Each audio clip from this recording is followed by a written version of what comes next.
What is up, wrestling friends and family? Welcome back to Chat, Grapple and Cheap Pops with me, JB, and the best Chris in all of wrestling podcasts, Mr. Chris Dredd, where it all begins again. Episode 101.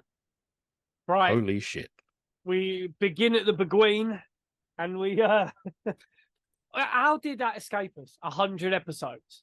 Because we're a fucking couple of plonkers. That's right, because we're a couple of Wallies, yeah, like proper Wally breaks. I mean, bro, 100 episodes. I mean, that is no mean feat.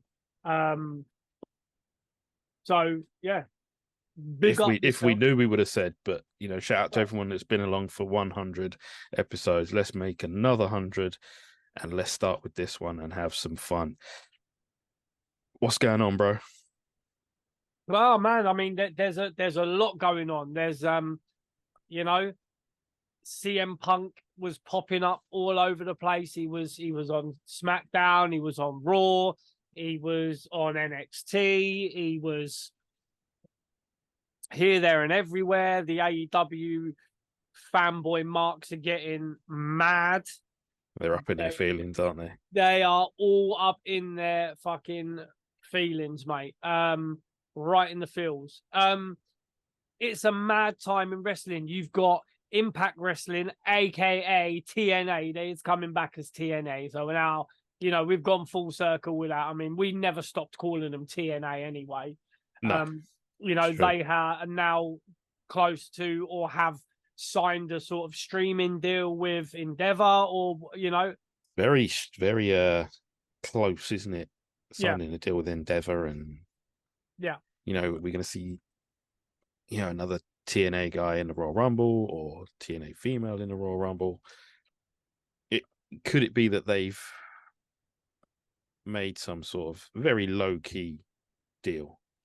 I mean, TNA were always, like I say, I always had like one eye on them. You get what I'm saying? Like I was always keep it, because they had a special place in my heart. TNA, they served the purpose. They were another place where people could go.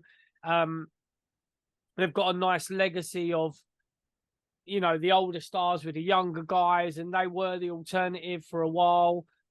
It's just, you know, they went from not being very visible, you know, having problems within the management, the ownership, and all this kind of stuff. And it's a shame because, you know, TNA have been around for a long time, and they have given a new lease of life to many a wrestler. You know, they were also the platform for people like your fucking, you know, your Bobby Lashley's, your Drew McDonald's, you know, your AJ Styles, your Samoa Joes to get to where they were going.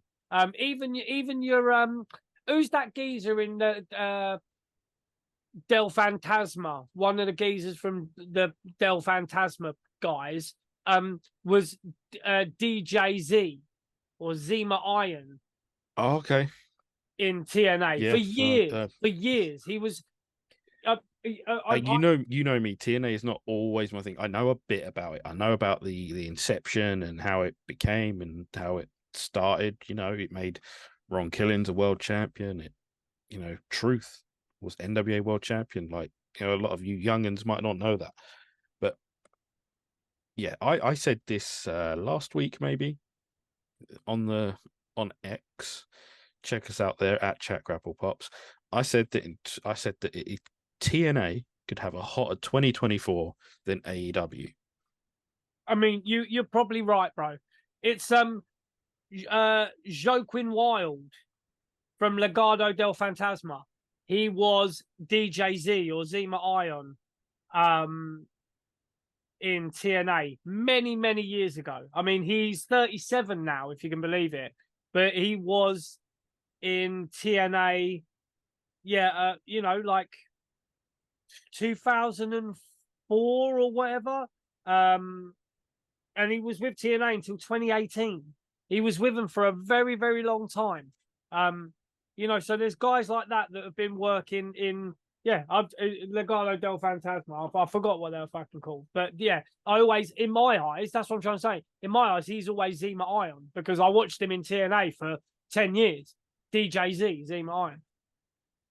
So let's talk about a very, very big elephant in a room in Jacksonville right now, or as of whenever, like, they decide to tell and talk about their numbers. AEW this year, am I right in saying they lost $34 million? That's a lot of money to lose. I'm going to make my point quickly. It's a lot of money to lose. Tony Khan doesn't care how much money he loses because he's got seemingly an endless pot of money, which is fine.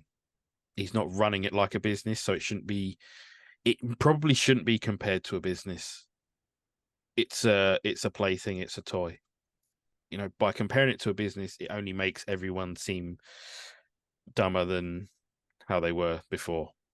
It's not a business, it's just a plaything for Tony to get his favorite action figures, mash them together, play, GM mode on SmackDown versus Raw, or whatever, game he plays. Yeah. He gets to play GM mode all year long, and he gets to come up with the crazy stories, get our AI to write an episode for him.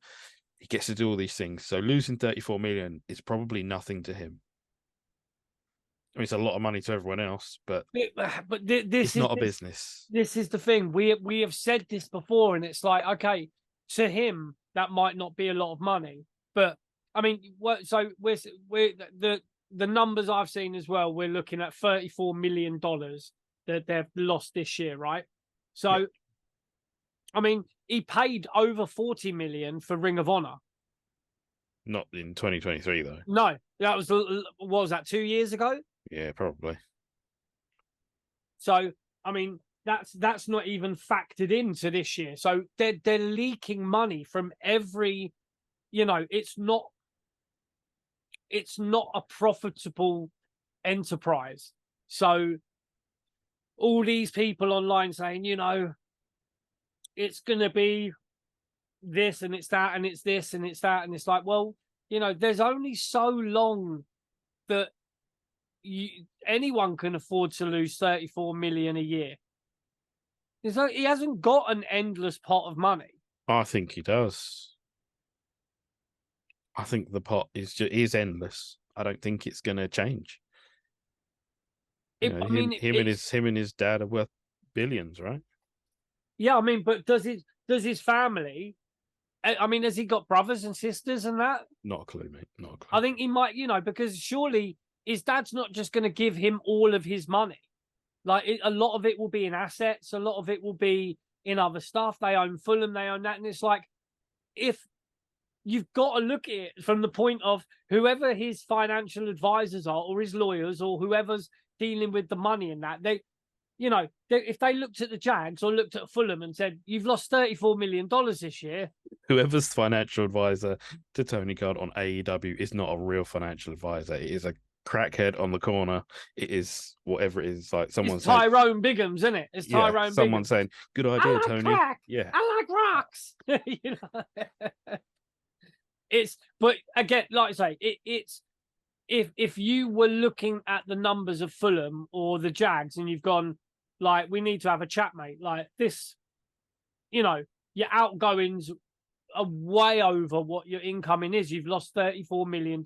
Like, and it's not the first year or second year. This company's been up and running for however long, however long down the line, so 4 years or whatever down the line. So you should have your business model in place to ensure that you're not losing the money.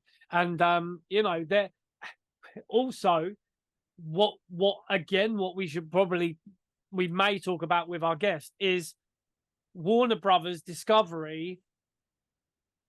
CM Punk was a big selling point of TV for whoever. Well, I imagine that's how they got Collision off the ground. Yeah. So, Punk not being there and being in New York, as they say, is going to be a huge factor of, WWE making a lot more money, being able to sell TV for more money, to be able to sell this, that, and the other. it's incredible to me that, I mean, how much money did WWE make in just one quarter? I mean, we're not talking turnover, we're talking profit. I mean, they're making, every time they do a show in Saudi, they're making $100 million. 100 or is it 50? I'm not sure. Something like that. Yeah. It's a lot of money they're making every time they do one of them. So, you know, whether, you know, anyone's morals of whether that's right or wrong or whatever, but when you talk about a viable business model, you've got to look at WWE and just say that you can't compare the products. You can't compare the two. What was that thing you sent me about? You were talking about comparisons. Who was being compared on Twitter? Talk to him. Oh boy. Okay. This was something we saw today. I lose my day sometimes. Possibly, or yeah. I think I sent it to you today. Someone, God bless them, they I mean, there's a couple of comparisons I saw, but this one in particular was a good one. So people can argue over Seth Rollins and Jack Perry, which is what they were doing. They were arguing about that. Someone else had put a tweet out saying, what does Seth Rollins have that Jack Perry doesn't already have? Sweet Jesus, that's a fucking hell. And then naturally the other stupid comparisons come out. What did Rick Rude have that Tugboat didn't already have? You know, yeah. I mean, first of all, to even think that Seth Rollins would be going to AEW, first of all, it's not going to happen. It's never going to happen. The contract is up in 2024. Yeah, it's not happening, bruv. It's not. I can put money on that. Even I said that Mercedes Moné ain't going to AEW. I still don't think she's going to turn up. She's still not going to sign. She might have turned up. Yeah, she was teasing, wasn't she? Yeah, but that's the thing. It was only a tease, bruv. It was only literally putting the head in. It was, you know, it was a tease for tease's sake, but it's not. She's got to be looking at what's going on and going, I want to go where Punk is now. She was at fucking Wembley. She was showed on screen at Wembley. Yeah. She's not. I don't think she's going to sign for AEW. I still don't think it. I'll stick to my guns on that one as well. Think she'll be at the Rumble. I think she will at some point turn up at WWE. I don't think it's good for her to go to AEW. I don't think she will. Okay. So this tweet. Back to this tweet. Yeah, go on.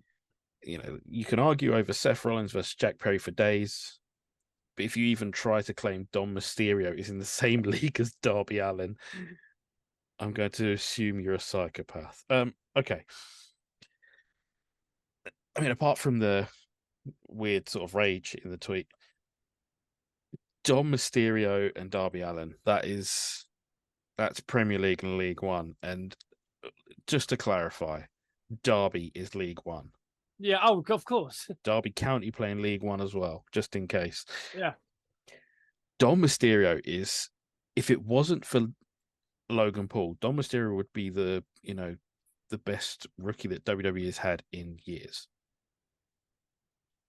And someone who has obviously gotten better in the ring, learned how to work a crowd, everything with it. What does Darby Allin bring you? Apart from stunts. And cringes. His promos are the shits. Yeah. He has these weird entrance videos, which can be cool in a way, which is fine. Mm-hmm. But it's stunts and it's, it's unnecessarily getting pops off of hurting himself. Yeah, that's exactly right, mate. It's getting pops off of hurting himself. It's anyone can do that though, right? Let's be honest. You don't need to be a skillful worker to coffin drop onto everything and to put your body at risk. You don't have to be a skillful worker to do that. It's So comparing Dom to Darby is foolhardy. Is the word I would use. It's ridiculous. It's this is what I was saying. We've said it on another episode. These people can't be real. These can't be real takes. To even what kind of mentality or brain do you have to say something like what would Seth Rollins bring to AEW that Jack Perry doesn't already bring? It's like even if you can't be real. Even if you were looking at it from a way where CM Punk's first match in AEW was Darby Allin, wasn't it? His first match, advertised matches back in WWE, Dom Mysterio. On the 26th of December and at Madison Square Garden. So MSG, CM Punk, Dom Mysterio. I mean, you got to be doing something right. You know, Dirty Dom. You know, Dirty Dom. Mummy's going to be up in the mix. Yeah. You know, you're going to have the Judgment Day up in the mix, you know, and then you might even see someone come out and help CM Punk, and then he might be involved in a couple of tag matches. This is where I'm booking it already, bro. It books itself. You would have, you know, there's a picture that's come out recently. Adam Pearce, CM Punk, and Finn Balor. You seen that picture that's been doing the rounds? You know, so that, you know, who's to say then it won't be Dirty Dom and Finn Balor versus CM Punk and someone else who comes out for the save? You know, wouldn't it be great if it was someone like Cody Rhodes? Can you imagine Cody Rhodes and CM Punk tagging? Yeah, Cody's doing his thing. He's working the program with Shinsuke Nakamura, but now Cody and Punk will be on some sort of crossroads, as you know, no pun intended. I would say so, towards the Royal Rumble, because they are the obvious favourites to win it. So even my prediction, which was a bit of a soft cock prediction about a CM Punk winning the Royal Rumble on the last episode, I was just chucking it out there, and now CM Punk's doing promos saying I'm going to be in the Royal Rumble, so you need to fucking watch out for me, mate. There was also the complaint that Seth and Punk did the same sort of promo that Hangman and Punk did. It was the only, it might have been similar, but the difference was way more people watched it. Yeah, and it was better. Because, and also it's natural that what Seth is going to be saying is the similar thing to what Hangman's going to be saying, because it's still the same guy. Yeah. It's the same guy. Yeah, it's CM Punk coming into your company, and you're like, I'm protecting this company against people like you, this locker room against people like you. You know, of course they're going to go down that route, because that is the angle that they're selling with Seth and Punk. You know, so I mean, all these fucking idiots, bro. Oh yeah, AEW, mate. They are not copying AEW, dude. They are not copying AEW for sure. No, because if they did, they would be losing $34 million a year, and they're not losing. They made in quarter three $52 million profit in one quarter. WWE. Well, stick that in your fucking pipe and smoke it. That's one quarter, and that's profit. You know, they're grossing, you know, like 400 million. But like I said, WWE is run to be a business. But run AEW, for profit. Yeah, but AEW is still run as a business. I'm sure it is. Of course, they're going to have people looking at, this is the money going out. This is what we need to make even. You know, it's just that, you know, anyone can run a business at a loss. I'm gonna bring this in. We can go back to this because we're gonna have to hit the pause button very quickly.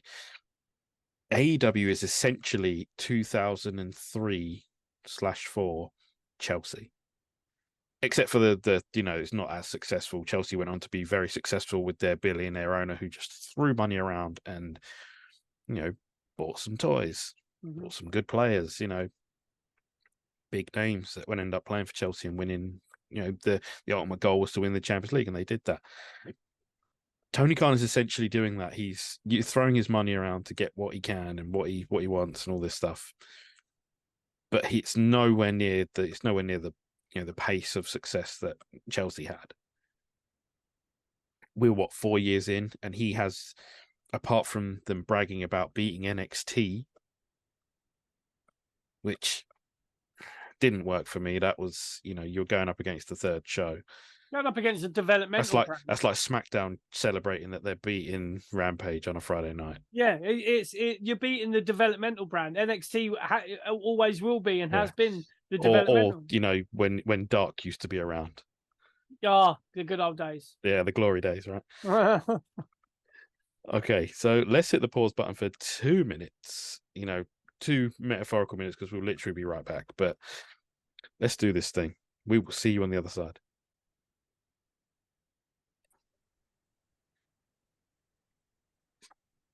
Well, that was a quick break. We are back, and we have a fucking very special guest. We are so pleased he's back with us.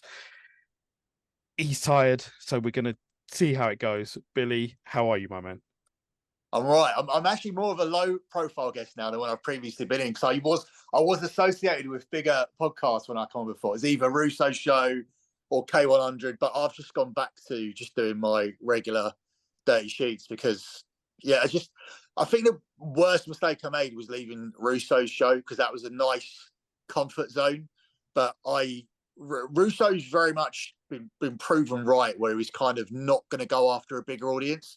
Where I said, Vince, if you do this, if you do that, or I need more people listening to me, and I can't be just stuck behind this paywall, or at least if I give a bit of news behind this paywall, when we get it right, get your producer to put it out. And he was like, oh, I don't care about these people, bro. And it was very much felt like he was just doing it out of boredom, like, because obviously Russo got paid out by WCW and whatnot, and he's probably got like lifetime money. Within reason, I don't think he's got $10 million, but I think he might have 1 or 2. Do you know what I mean? Mm-hmm. So if you're shrewd with that, you don't really need to work. But I think he works out of boredom and doesn't want to deal with pricks. He doesn't want to deal with the prickish side of his community, which if he'd done some of my ideas would have meant bringing him in. So that's kind of source of frustration. And then I went over to K100, who has a perception of being cool, and Conan and Disco come off as cool, but the audience is not cool.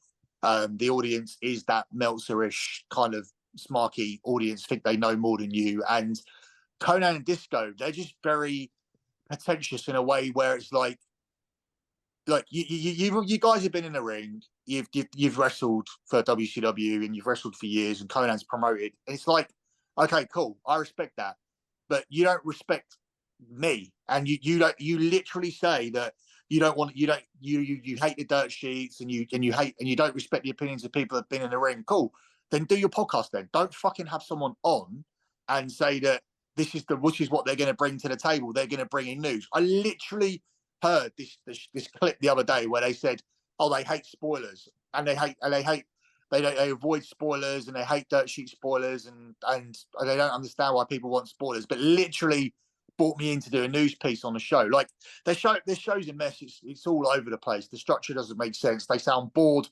90% of the time when they got questions. They're bored on their clips. And the organisation behind the show is just a joke. Like, we're trying to fucking navigate a 8-hour time difference, and they're giving me 35 minutes notice to start a show. Like, it was just shit. With Russo, it's very much the benefits of work. When you with Russo, you get a 62-year-old, and with a 60, and that's a good thing, because you get a man who throughout his life knows what time he wants to know what day he's doing something, what time he's doing something, and if he says to you the podcast is at 4:00 your time, at 3:57 he's online.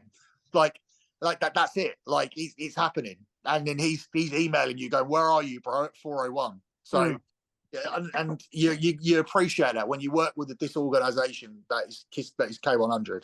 That was probably a mistake. But yeah, I'm here now with just doing my own podcast. Obviously, still on the sports gambling podcast as well. I do manage to squeeze wrestling on there on the Fight Show.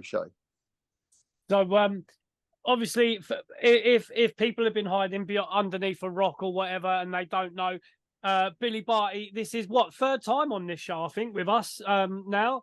We love having you on because you sort of you tell it how it is.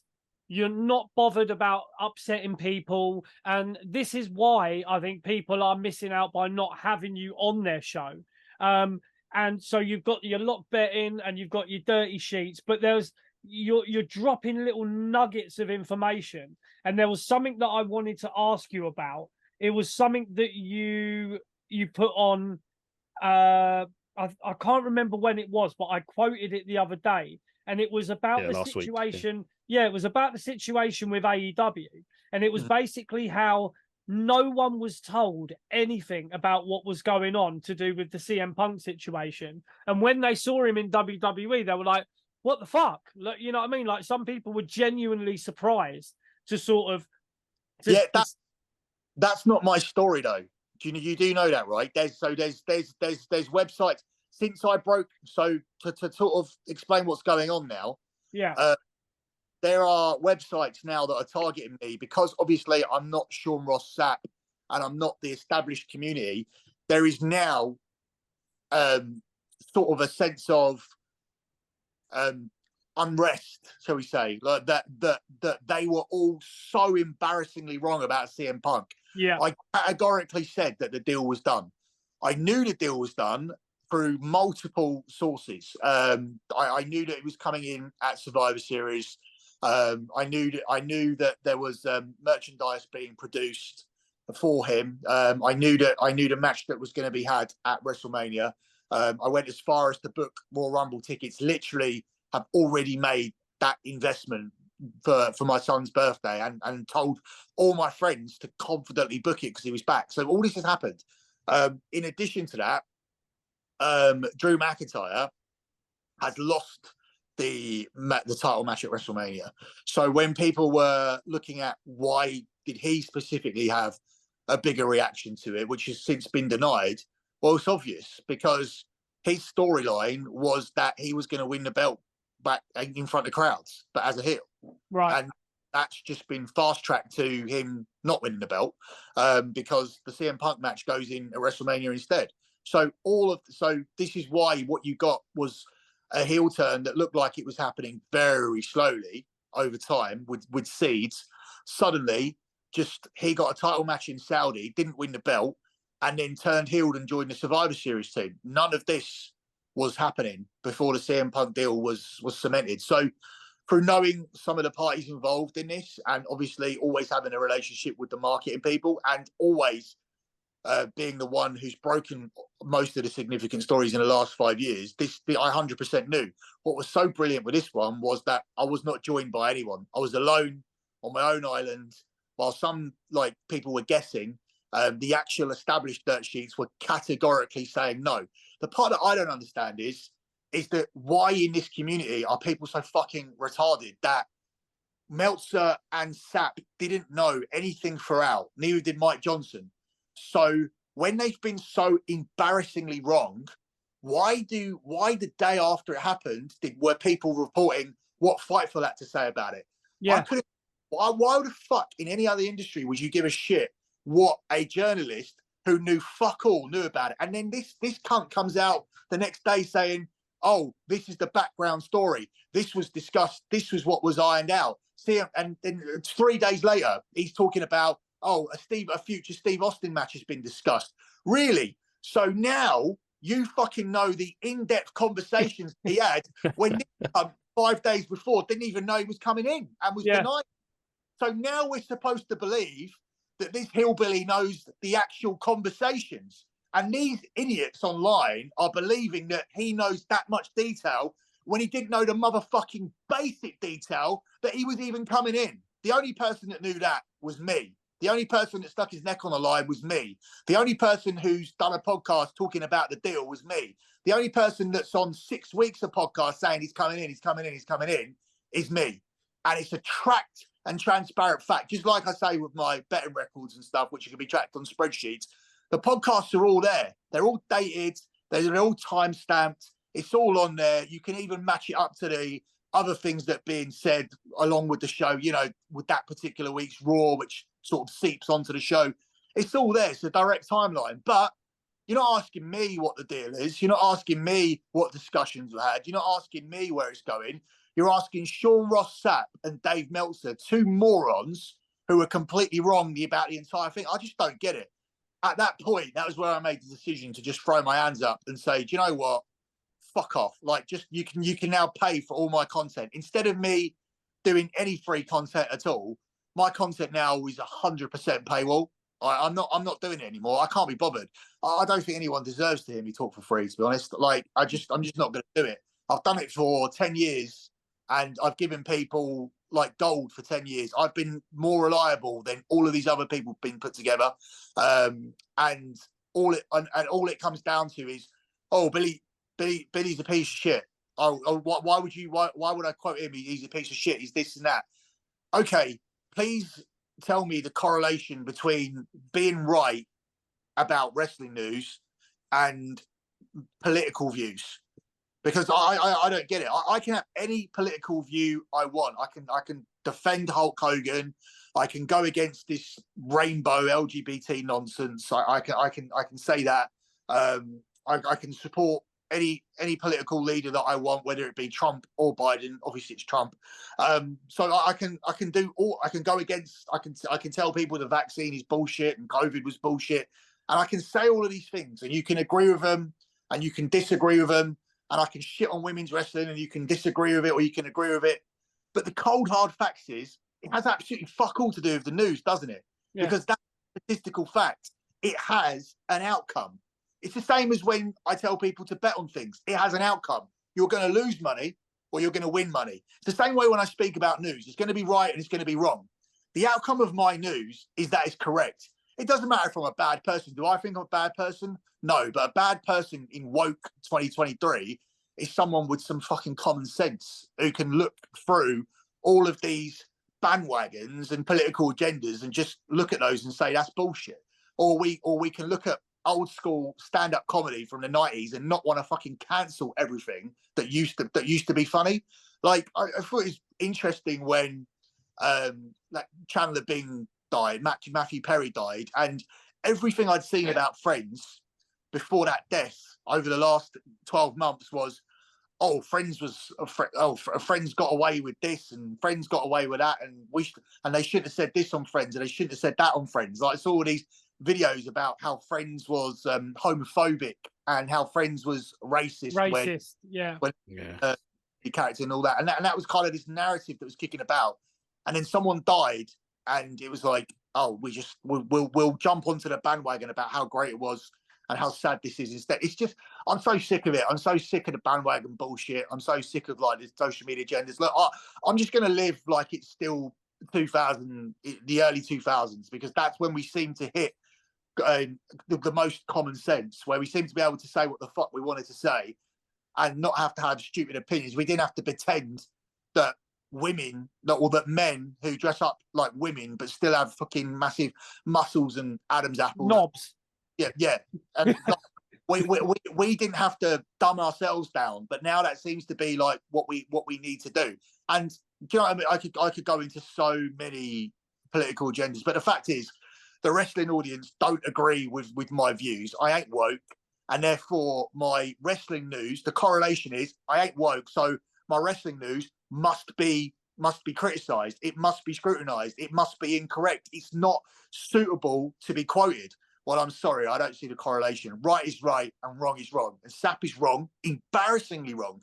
Meltzer was embarrassingly wrong, and I was the only one that was right. And what you're reading there is a targeted agenda where I've been quoted as saying shit I haven't said. I haven't done a story for 2 weeks. I've told everybody I'm taking 2 weeks off. Fuck you. Like, I'm not, the Punk story was right. If you're with me, you're with me. I'm taking 2 weeks off. I'll be doing my Raw and SmackDown review again this week.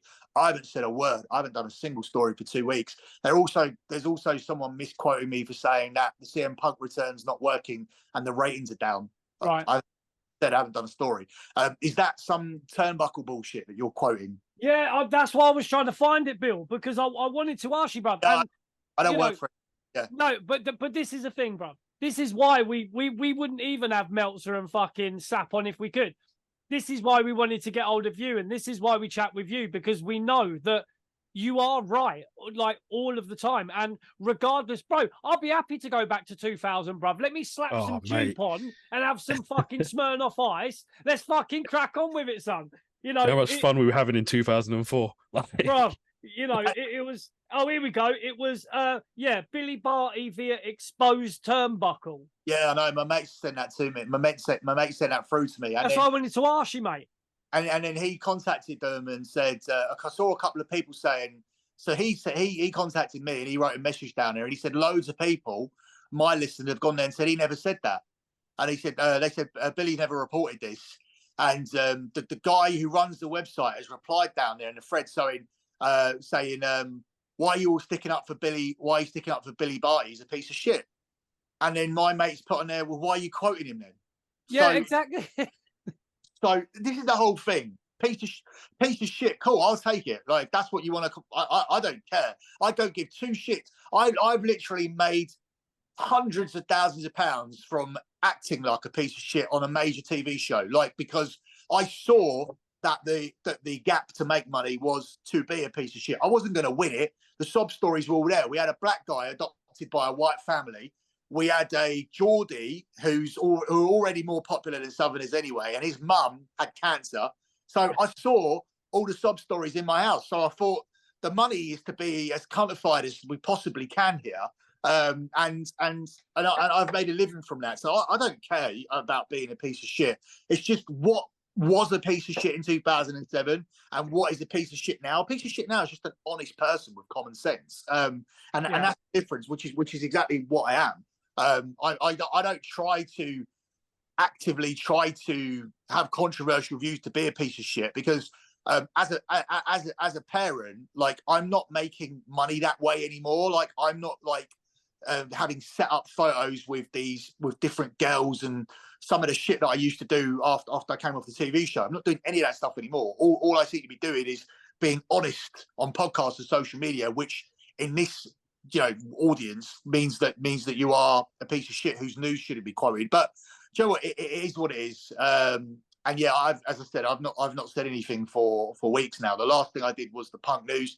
Ended up being correct, yet people still go to the people that were wrong for the information. It doesn't make any sense, but I think it's tragic, isn't it? Like, that'll be $5, please. Fuck off. Like, no, it's tragic. The tragedy is this ain't my job. My job is working on sports gambling podcasts and doing a lot better. That's my main source of income. It's 95%.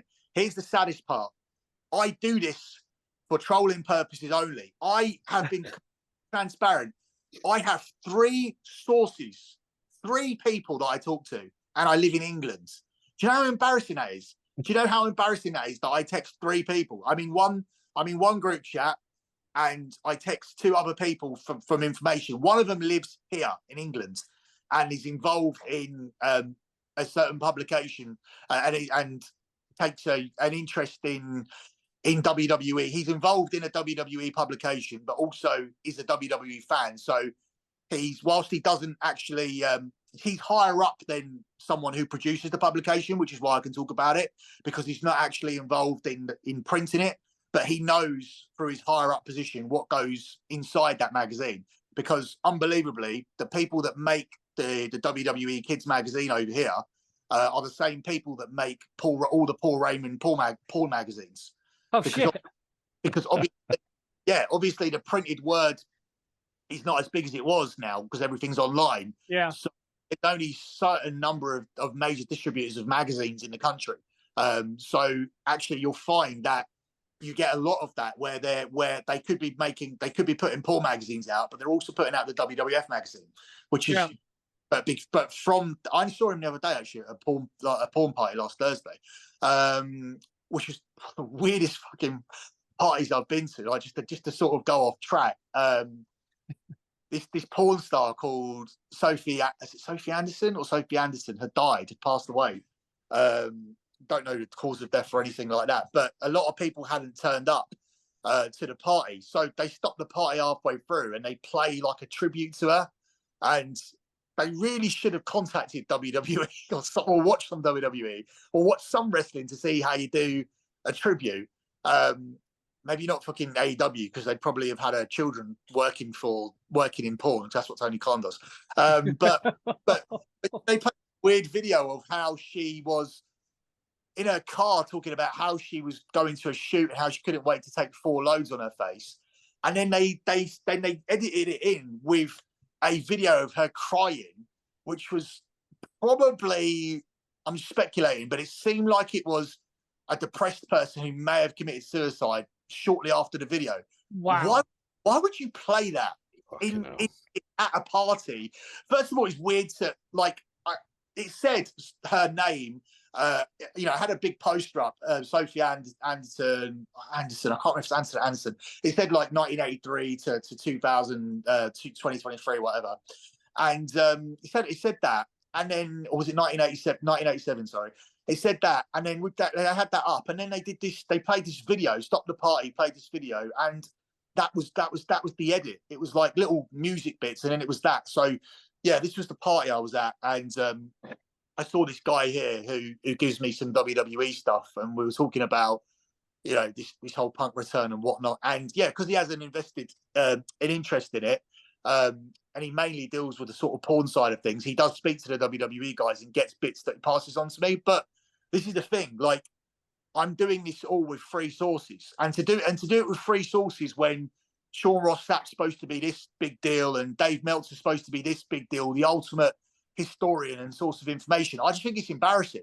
Like, I'm literally just taking the piss at this point, and that's always been the point. And the funniest and the irony is that doing this show with you now, we've come full circle. The catalyst of me deciding to even talk, because I always knew insider stuff, because the agency that the agency that ran Big Brother, Outside PR, were the same agency that marketed WWE tours. So I always had a relationship with WWE, and was always getting leaks all the time. But I didn't talk about it on podcasts or anything. The only reason I even got involved in this was because Dave Meltzer reported in 2014 that CM Punk was returning in Chicago 2 weeks before WrestleMania, and was completely wrong. And I knew it was going to be wrong, and I didn't have an outlet. I obviously had a verified Twitter account and everything from Big Brother, but I didn't have a wrestling audience to turn around and say to at the time, this guy's going to be wrong.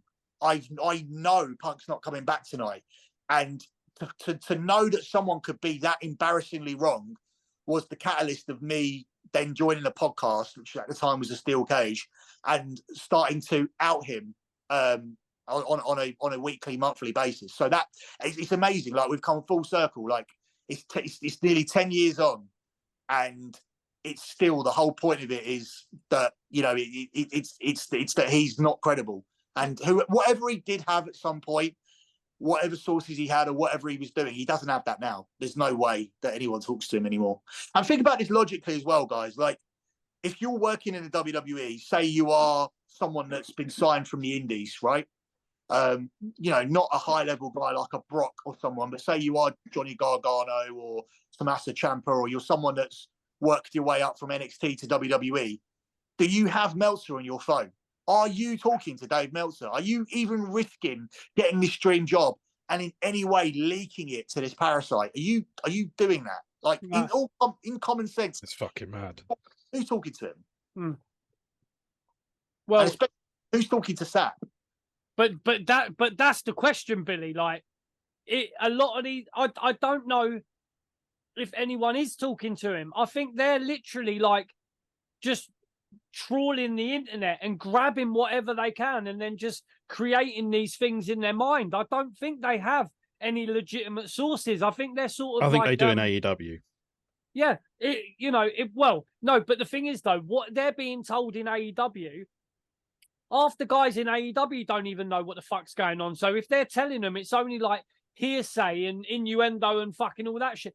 Like no one even, you know, it's ridiculous that these guys are pushed as, like, you know, like you say, the wrestling journalists, the go-to guys, because they get it consistently wrong, and it doesn't make any sense. Like, Bill, if you did have a newsletter, but again, you're not going to have one, but I'm just saying in theory, like, you know, people have tried everything they can to tarnish you as a person, because what information you're putting out, they can't argue with your information. They can't argue with what you're actually saying. So then again, they'll attack you as a person. And that's as similar to like a fucking, I hate to sort of group you in with fucking, but you know, Alex Jones is the same sort of person. Yeah. Like Alex Jones, you can't argue with a lot of the information that he's put out there. So they attack him as a person.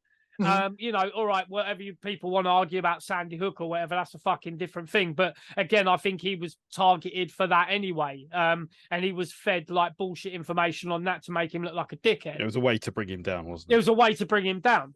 Same thing though, like when you look at the situation with Russell Brand recently, I argue with my son's mum all the time. Like we're torn about Andrew Tate, for example, and I'm all for Austin, my son, watching what Tate says. I mean, there is some sort of the stuff that was said to deliberately go, like there's a lot of stuff out there for Tate where you can tell he's joking and he wants it to sort of go out there. He's trying to draw attention to himself, but as the new modern day kind of Tate stuff, now he has established that fame and attention. It's all a lot of very good advice about you need to make money, you need to focus, you need to prioritize, you need to get to the gym, you need to. A lot of it was like get up. It's the same stuff that Goggins is saying. It's a lot of stuff that a lot of people are saying. Get the fuck up and do something. Like you need to go and make money. Like you don't like, and you know, he laughs at people that go to work and does it 9 to 5 or whatever. And in an ideal situation, as a parent, you are trying to. I don't want to see my kid in the 9 to 5 and the depression that comes with that. He's draining. Like I know there's nothing wrong with people doing it, but I then also see how drained they are and how they don't have the same free time that I have. So I'm not saying that I'm this happy person who's always in a good mood, because that's just not how I am. I'm too wound up to be that type of person. But I think I'd be a lot worse if I had to fucking answer to my boss every single day. And like I said, it works for some people. Some people just want that, but I don't. But Andrew Tate doesn't send that message. But when you're looking at like what my son's mum thinks he is, she thinks he's some sexist with these like crazy views and conspiracy views and all this kind of stuff about you know how you should fuck women and leave them and have sex with 10 women at once, and it's not quite what it is. That's not quite what the message is, but you know that's how it's construed to be. That's the narrative, yeah. That's the narrative that they've made about him. Yeah, Russell Brand's now he's only doing this political stuff because he's trying to get away from the fact that he was a rapist once. That's what they're now trying to say. They're now saying Russell Brand's doing this because he used to do this, and it's all and they're saying that what he's doing now is a cover up. It's bullshit, because I knew Russell back then, and I used to see, and he, you know, we knew each other from Big Brother, and he was never that person at all. He had women like throwing themselves at him constantly to the point where he was bored of it. So there doesn't come a time and place where I think that a rape or anything like that even crossed his mind. But like I said, it's just the kind of bullshit it is, and that's the thing. It's almost okay that I sit, you know, in this sort of doing this wrestling stuff, doing the sports gambling stuff, because had anything I'd done reached a higher level, and obviously, as I said, I've done BB and various TV shows or whatever, but now I'm sort of sitting here doing this podcasting stuff. But had something I'd done exploded, had I become had my YouTubes or my podcasts or anything exploded like Tate or TikToks or whatever, had I become this influencer, or if I do become this influencer or through something, because it only takes a couple of viral videos and boom. I'll be cancelled straight away. They'll be digging things up. They'll be talking to exes. They'll be talking to girls I went home with or whatever, and they'll try and find something. That's what they'll do, because everything that will be out there will be saying the LGBT stuff's bullshit. Women pundits shouldn't be talking about football. It'll be all this shit that's out, not shit, but all this stuff they don't agree with, and it'll be like, fuck, what can we cancel him for? It's just how it is. That's the thing with the wrestling stuff. It's like, okay, he's not as clean. He's not. We don't like him as much as Sean Ross Sapp is one of us. Mike Johnson's one of us. Dave Meltzer's one of us. This guy isn't.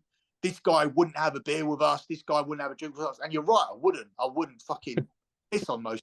So, I mean, I went to AEW All Out. It was a horrendous experience being around those AEW fans. So, yeah, you're right. I'm not interested in drinking with you or socialising with you. I'm just there to give you the news, expose your heroes because they are frauds, and now you're going to pay me for it.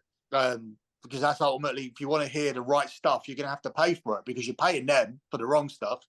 So logically, you should pay me for the right stuff. That to me is common sense. But it's an industry that's particularly the news side is completely devoid of common sense. I knew that the very next day after CM Punk returned, with me being correct for 6 weeks, and they turn to the people who are wrong the entire time to say, this is what Fightful are saying about the return of CM Punk. Well, what the fuck were Fightful saying for the 6 weeks before he came back? The wrong thing. So, whatever, guys, it is what it is. Like, if the right stuff is at the dirty sheets. So, there, that's it. Well, you're absolutely right. It's almost shocking that they were on the narrative that CM Punk wasn't coming back. We didn't have a dog in the fight as such. We had an educated, logical idea that it was Chicago, it was, Survivor Series, it was CM Punk, he was available, he was free to do it. Yeah, we thought he would turn up, and we didn't listen to any of them lot because we just don't listen to him. It is incredible that they said it wasn't happening, and then within a day they've got all the details, everything, every conversation. Exactly. Sap's story literally was the reason they brought back Randy Orton, and obviously he used his clickbait, got his $5 off people, and his story literally said WWE announced the return of Randy Orton early instead of making it a surprise, so people wouldn't expect CM Punk and be disappointed. He literally doubled down on it and even used the Randy Orton thing as a reason. So he's fucked. He's fucked himself. How can you turn to him at this point? Meltzer also said, I've heard he's not coming in. Nobody's told me. I've been told he's categorically not coming in. Even Mike Johnson, who's not as annoying, and get a little bit more low key, a little bit more of a higher accuracy percentage than the other two.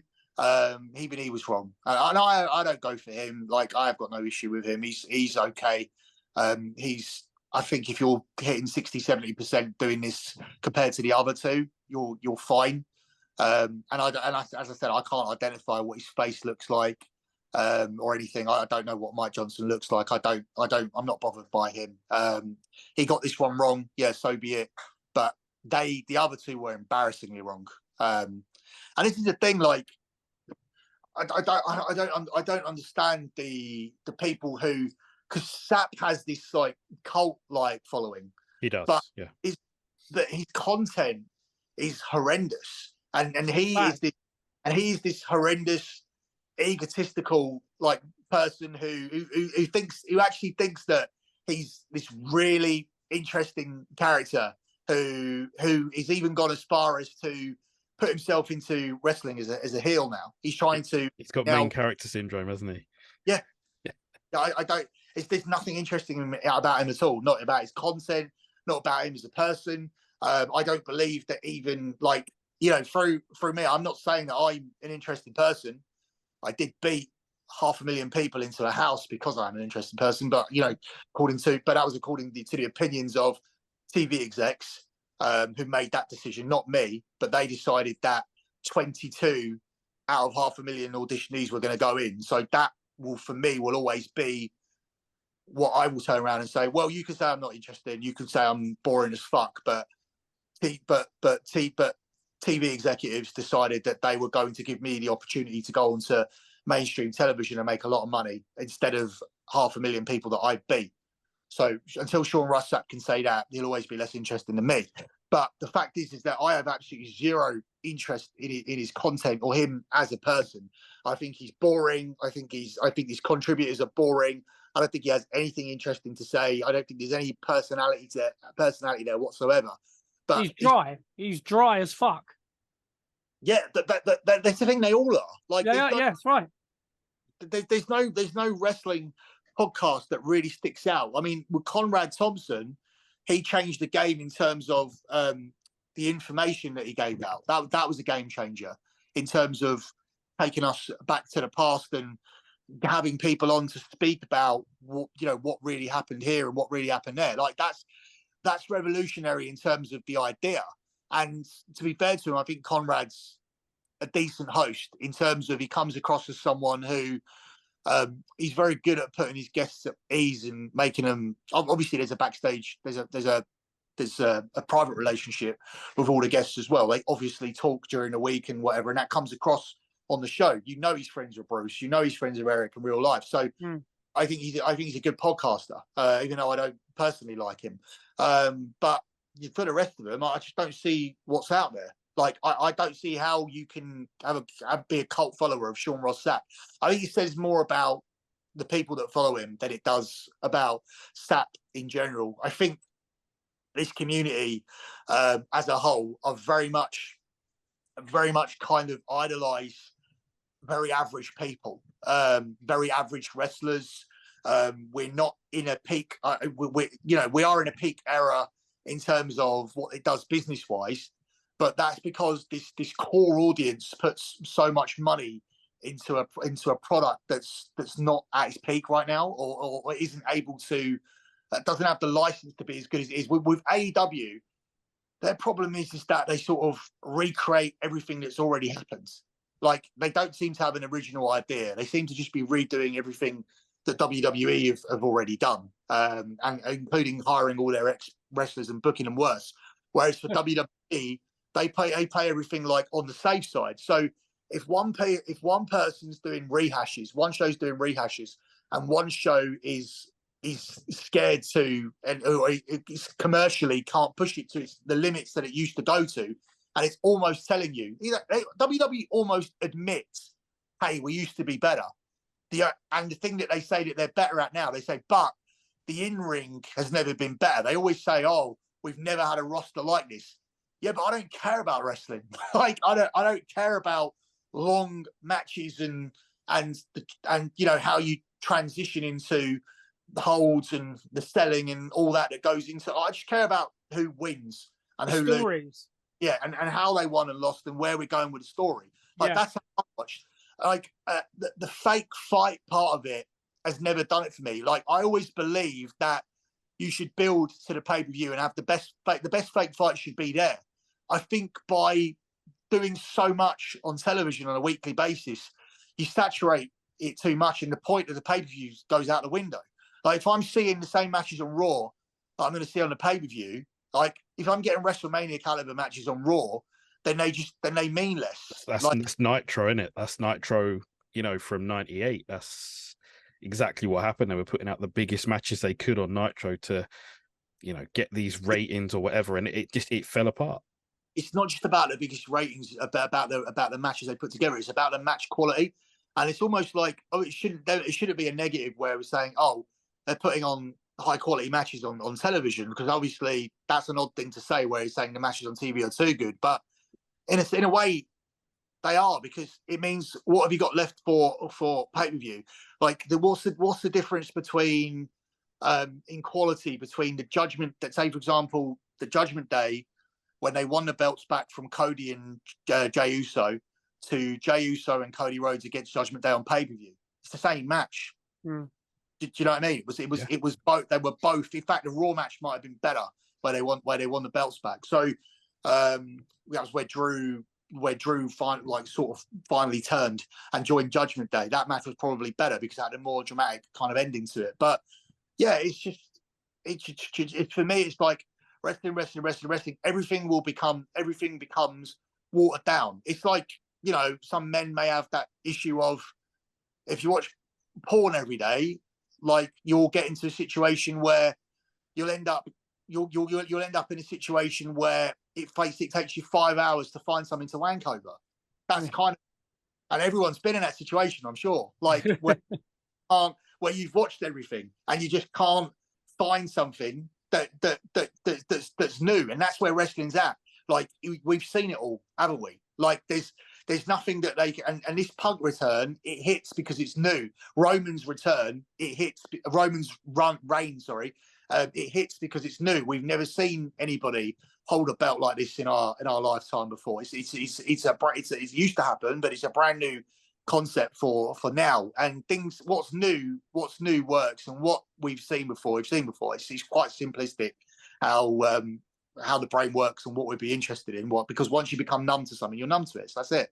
And I think wrestling's very numbing at the moment, especially I find with Raw in particular, Raw and Dynamite, it's very much play on your phone, go through Google. I do betting research and whatever. They're very much background watch shows.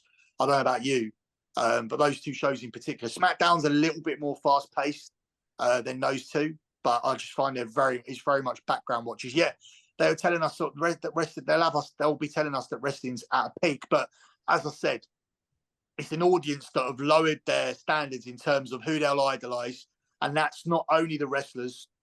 They'll tell us that Seth Rollins is, equivalent to Shawn Michaels when he's not in any way. Shawn Michaels wasn't even regarded as a good talker in his day. Like Shawn's mic skills are not regarded as his highest asset, and neither are Bret's, but neither is Bret Hart. But Bret Hart as a heel and Shawn Michaels as a heel will talk circles around Rollins or anybody who's a heel at the moment, other than Roman.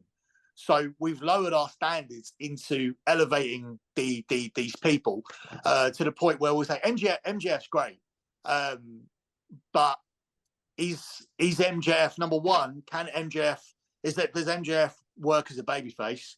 And number two, if MJF was a heel and he came over to WWE and he couldn't say certain, and he couldn't take it as far, and he couldn't say the word shit and prick, and couldn't go as far with his digs, would MJF work in the WWE as a 5'7" guy, and you took away his verbal weaponry?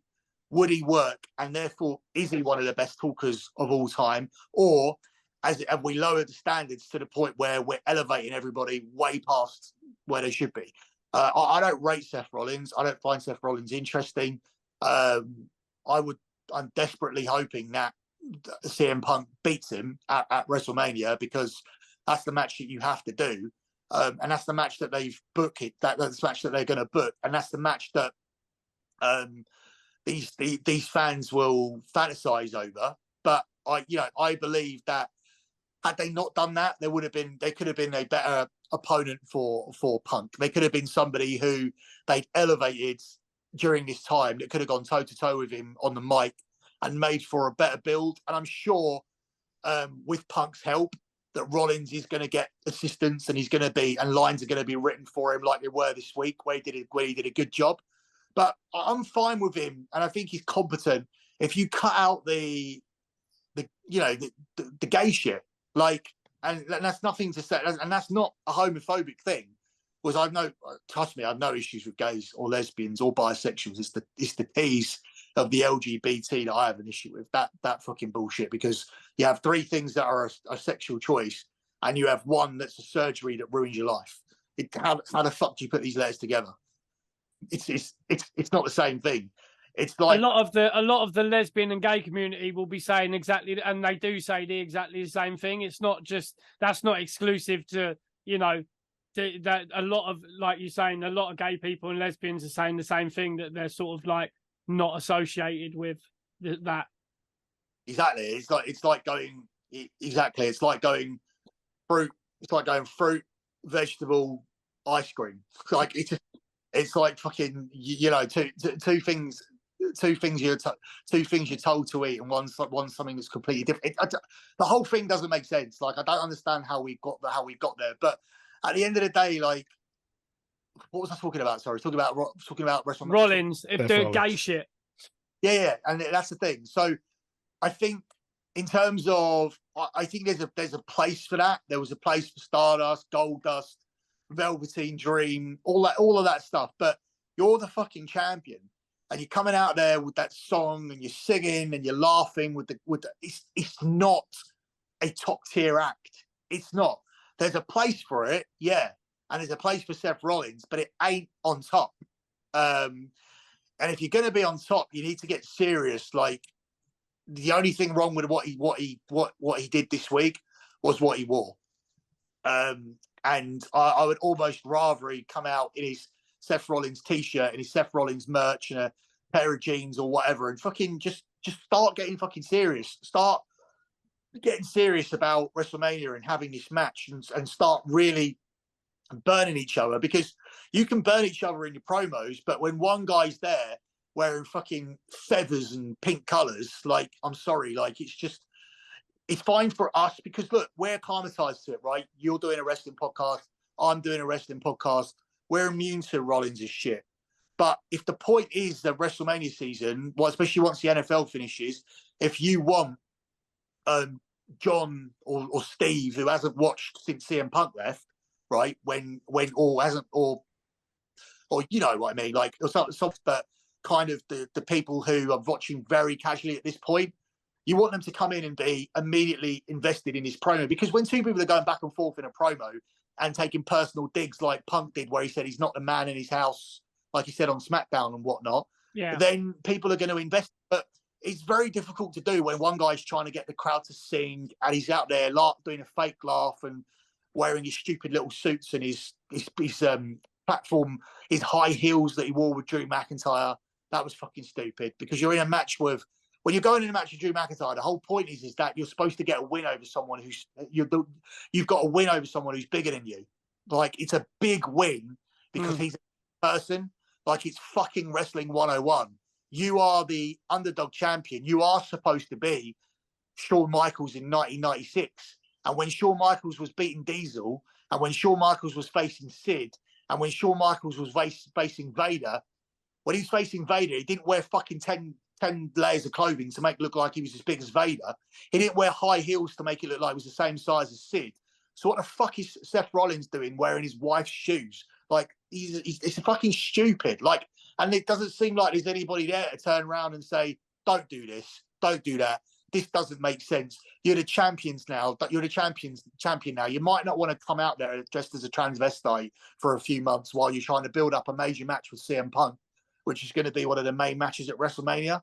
Like, let's fucking get serious now. Like, let's start really getting personal with each other and really look. We know that they're friends. Like, we know that Seth Rollins deep down is a CM Punk fanboy.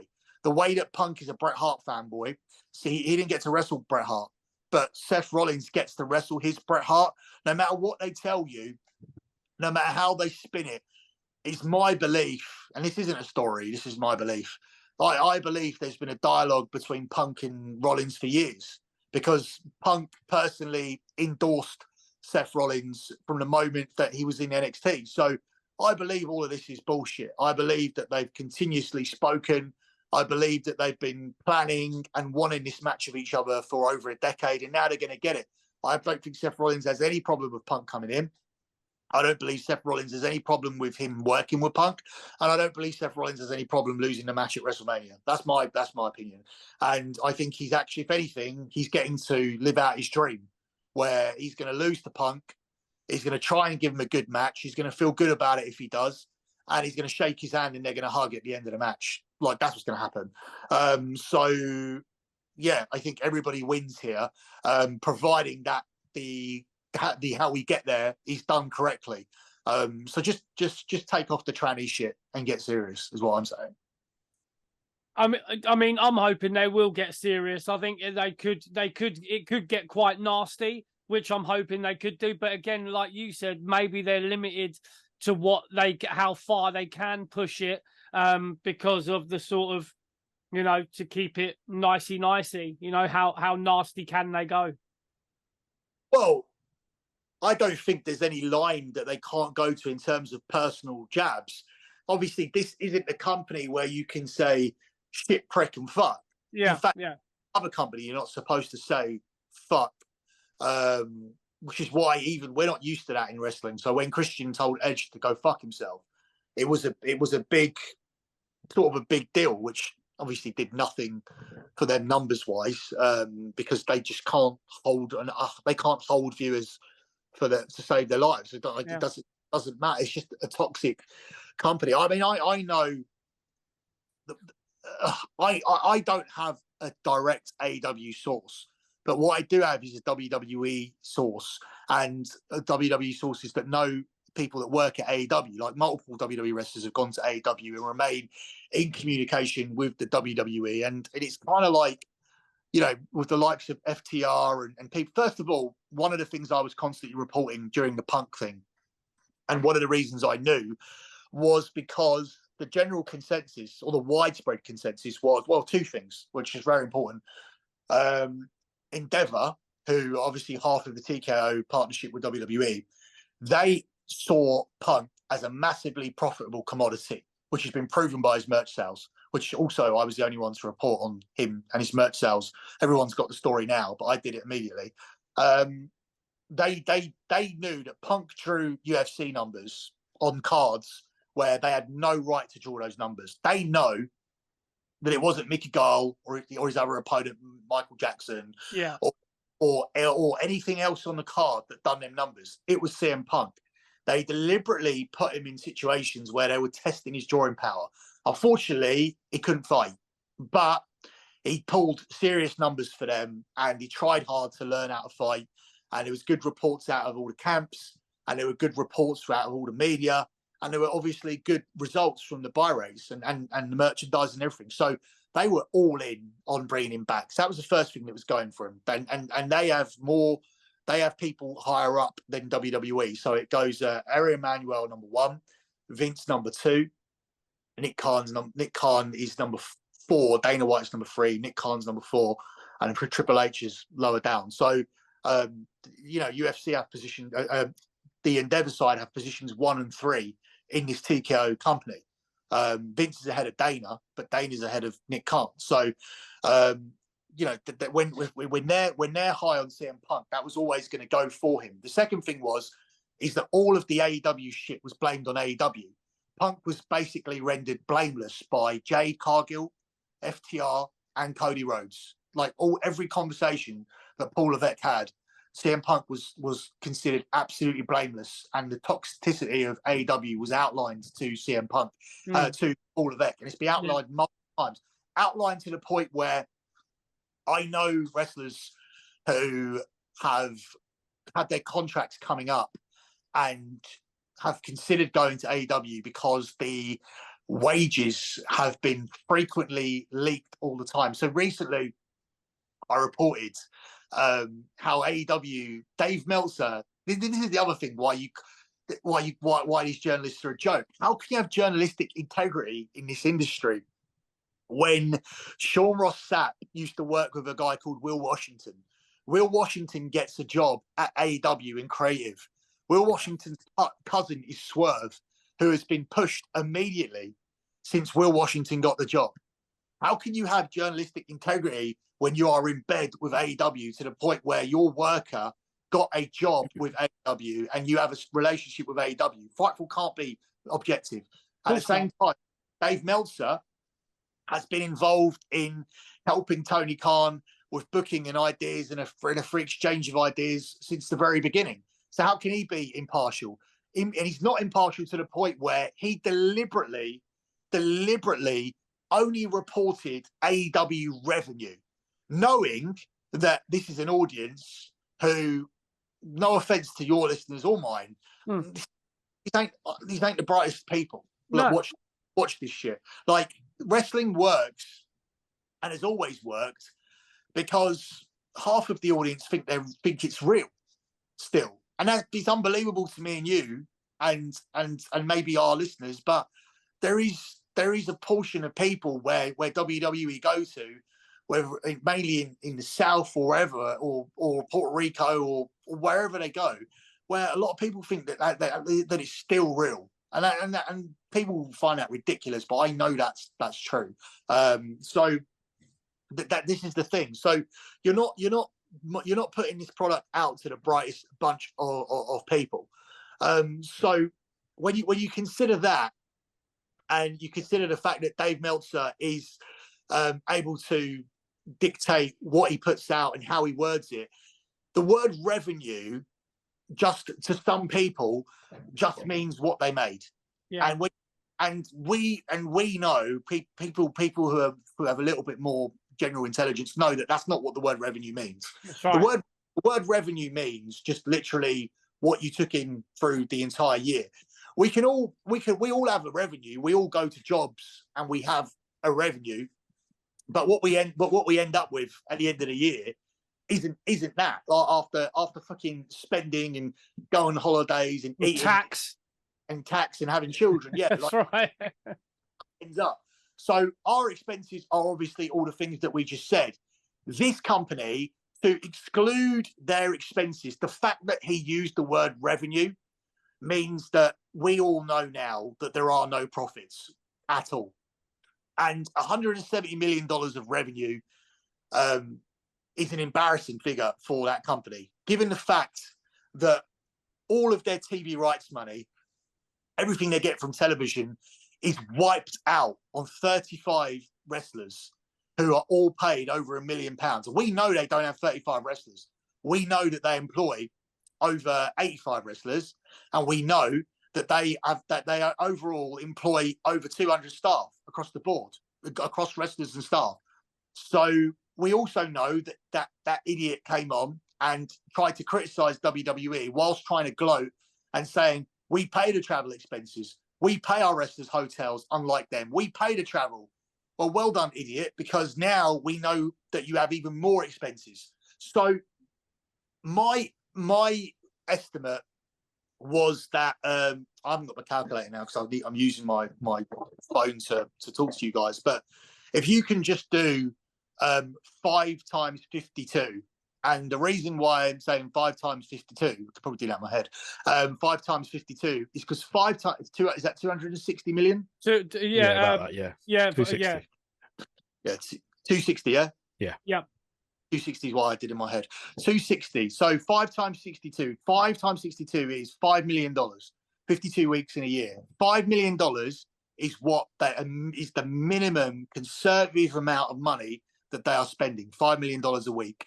This counts towards talent, and bearing in mind, your top 35 talents in your company are consuming over $70 million of that money. Mad. You've got Moxley on $5 million. You've got Jericho on $3 million. You just Omega just extended for $3 million. The Young Bucks got themselves an extra $500,000 when they extended, so they're on $2 million. CM Punk left on $5 million. So how much do you reckon Ospreay's on? Because this is what I'm wondering. What they must have paid Will Ospreay. Oh, so got to be £1 million, isn't it? Well, TNA offered him 7 figures, didn't they? So yeah, he would. So he would be. I haven't got that figure yet, but I would assume that he stayed there because that he's gone there because he's probably getting. I would say, if not the same as Adam Cole, which is 1.5, he would probably be getting around about 2. Right. And MJF's next contract, and MJF when he signs it, if he already has, and that's going to be a $5 million contract as well to stay there. With zero by WWE. Jade Cargill, by the way, turned down a $2 million deal to take a $750,000 deal at WWE. Yeah. Wanted to be. We said that. We said she took a pay cut. She must have took a pay cut herself. Yeah. But she knew where the show was, and she knew where she wanted to go and what she wanted to do. But that's what Tony Khan does. He throws money at it, and then he's like, "Oh, why didn't she sign?" Because he even come out and go, "Oh, I offered her loads of money." It's like, yeah, but you can't offer her what she wants, which is proper training, proper spotlight. You know, a different. She could end up in a Marvel film or some shit like that. You know, off the back of WWE. Yeah, and for her, it's not about the £750,000 downside guarantee compared to the $2 million downside guarantee. It's down to can I headline WrestleMania? Can I get into Hollywood from this? Yeah. Opportunities like the opportunities with TKO and the WWE brand exceed the possibilities of $2 million by a mile. Like I could be making $3, $4, $5 million at some point, which is what Becky Lynch has been able to do. She's the only woman who's broke that number who's gone past 3 million in a singular year, but it can be done. So that's the situation we're in, where they have 35 people who are paid over $1 million. Some of them you know, a lot more. So your entire TV rights money is occupied by your wage bill for 35 people. You then have an additional 50 wrestlers to pay off. Where does that come from? Does that come from your ticket sales? You then have to transport your TV equipment around, and they tape Dynamite, Collision, and Rampage. But Rampage and Collision is obviously the same taping, but they still have to transport that equipment around. They then need the staff to come around and carry it around and whatnot, and store it and whatever. So the general cost of doing a television show last time I checked, which was quite a few years ago, was about $800,000 to put on a TV show, to set up the equipment and to transport it to the show. So they're paying that out twice a week.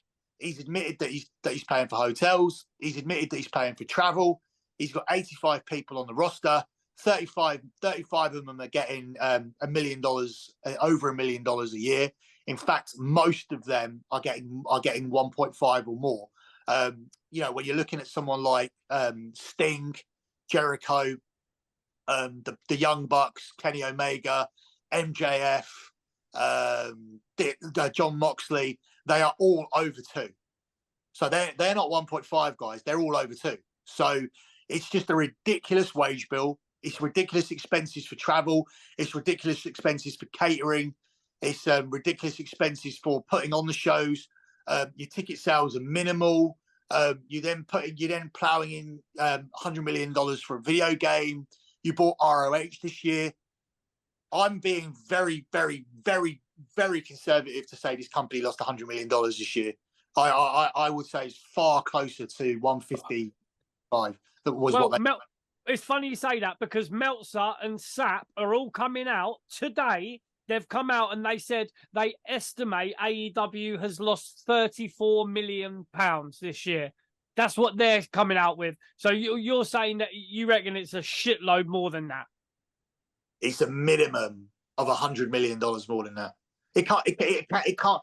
Look, $5 million a week is a very, very, very conservative guess at what they're spending. I know the wages of the top 35 people. The reason I know it is because friends of mine have had their contracts. And by the way, earlier on when I was talking about news, wrestlers that I know are nothing to do with news. They know fuck all. Like when Drew McIntyre was winning the Royal Rumble, for example, I use this example. I knew he was winning the Royal Rumble before he did.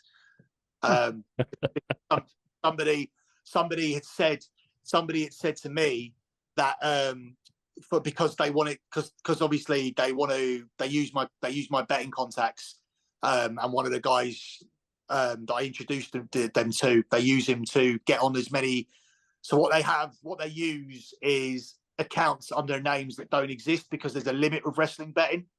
So what they know, one guy I know who owns 60 kind of dead accounts under different names with a $250 limit on wrestling betting. But obviously across 60 accounts, that's a lot. And an exchange of information from guys at the WWE through to him, and a cut of 60 accounts making a profit with a $250 limit ends up being beneficial for all parties. So through that exchange of information, I found out that both Royal Rumble winners in 2020 were changed from Shayna Baszler and Roman Reigns to Drew McIntyre and Charlotte Flair, of which I knew before Drew did. So that kind of makes it very clear how useless it is to be friends with wrestlers if you want to do it, if you want to use them for news. They don't know anything. Well, I'm saying, yeah, they probably don't know fuck all. No, and I just wanted to get it out there, because I want to be comfortable being able to talk to Matt Riddle, Drew McIntyre, Sheamus, Ray, Mysterio, Dominic Mysterio, all the people that my guests know that my listeners know that I talk to. It's an open secret, like, because they've all done pop-ons on the shows and stuff. So whatever, it is what it is. But I've always said they don't help me. They don't tell me anything at all. In fact, a lot of the conversations that I have with these people won't even be about wrestling, because a lot of people just want to get away from their jobs. And in fact, I have a lot of sports betting conversations, a lot of NFL conversations with these people. I talk to a lot of wrestlers about NFL instead, because we're doing very well in betting it this year. So yeah, just to get that out there and make that very clear. I get none of the three people that give me information are wrestlers. So yeah, but the wrestlers, but what the wrestlers do find out is what AW people are getting and how easy it is to get that bag. And there's a massive temptation to go there, get it, and then leave again. But the recent kind of vibe is that it's so toxic there in terms of morale and whatnot that, yeah, you can go and get all of Tony's free money, but it's not the easy kind of stress-free ride that it has been just because of the huge disorganizational nature of it. That's why you get a QT Marshall even leaving for WWE for a pay cut and position. He's not going to be anywhere near as senior as he was at AEW, where he was like the third person in charge. He's left that job where he was like third in charge to go and just be a road agent at WWE with a massive pay cut. But that's how stressful it is at AEW. Something I wanted to ask you, Bill, is Adam Cole even worth 1.5 mil? No one's worth anything but they're getting paid. because no one's pulling any. Daniel Bryan's not worth 3 million because he's not drawing any rating. He's trying to pull that back in fines. That's what I'm saying. How much are they paying Edge now? Well, Edge got 3 million from WWE, which they didn't renew. They wanted to give him $1 million a year for less dates, and he didn't want to take a third of the money. So Tony paid him what WWE categorically said he wasn't worth. 3 million quid. Yeah. And WWE were then able to use that same 3 million and hand it over to CM Punk, who's a massive draw. I mean, there's one company are running a business and the other company is a man child playing with his action figures. Yeah. Except we literally said this before you came on. His action figures are human beings, which is crazy. We literally, like, before you came on, we were talking about this and we said one of them is a business, the other one isn't technically a business, but it isn't run as a business. It's a toy shop. There's got to be though, Billy. I think we said this when you was on before and that, but surely there's got to be someone. Tony Khan can't just have an endless pot of money. There's got to be like financial advisors on his dad's side or somewhere just going, look, like, wait, this is not a viable business. Like, how much money are you going to waste? Surely there's a line. Surely there's got to be a line. Is there? There isn't, because with everything being run collectively, and I think obviously this should be further researched because at the time I researched it, I was more sort of qualified to talk about it. It's been a while since I've talked about this, but so AEW pay a lot of money to a company that they own to provide them with stuff in terms of booking hotels and booking buildings and things like that. Sometimes buildings are booked under another company name, right. Which I believe is associated to their other assets. So essentially, we know that what the Khans are worth. And we know when you have that kind of net worth, you have a high tax bill every single year. But you don't pay taxes on money that you lose. Your business expenses come off your taxes. So all this is a tax write-off. Right. It's dead money. It doesn't mean anything. It can go over here, or it can go where it's going, or it can just go to the US government. It can go to the IRS, or it can go to having fun. He can have fun with it, and that's all. And you're saying that they're using as well companies that are affiliated with their other business interests, so they're paying money from AEW to another sort of company that is affiliated with them to do the booking and that. So the money's just getting moved from ear to ear. Some of it anyway is sort of getting shifted around in a way. Yeah, they are paying their own company, that their own company sets up the equipment.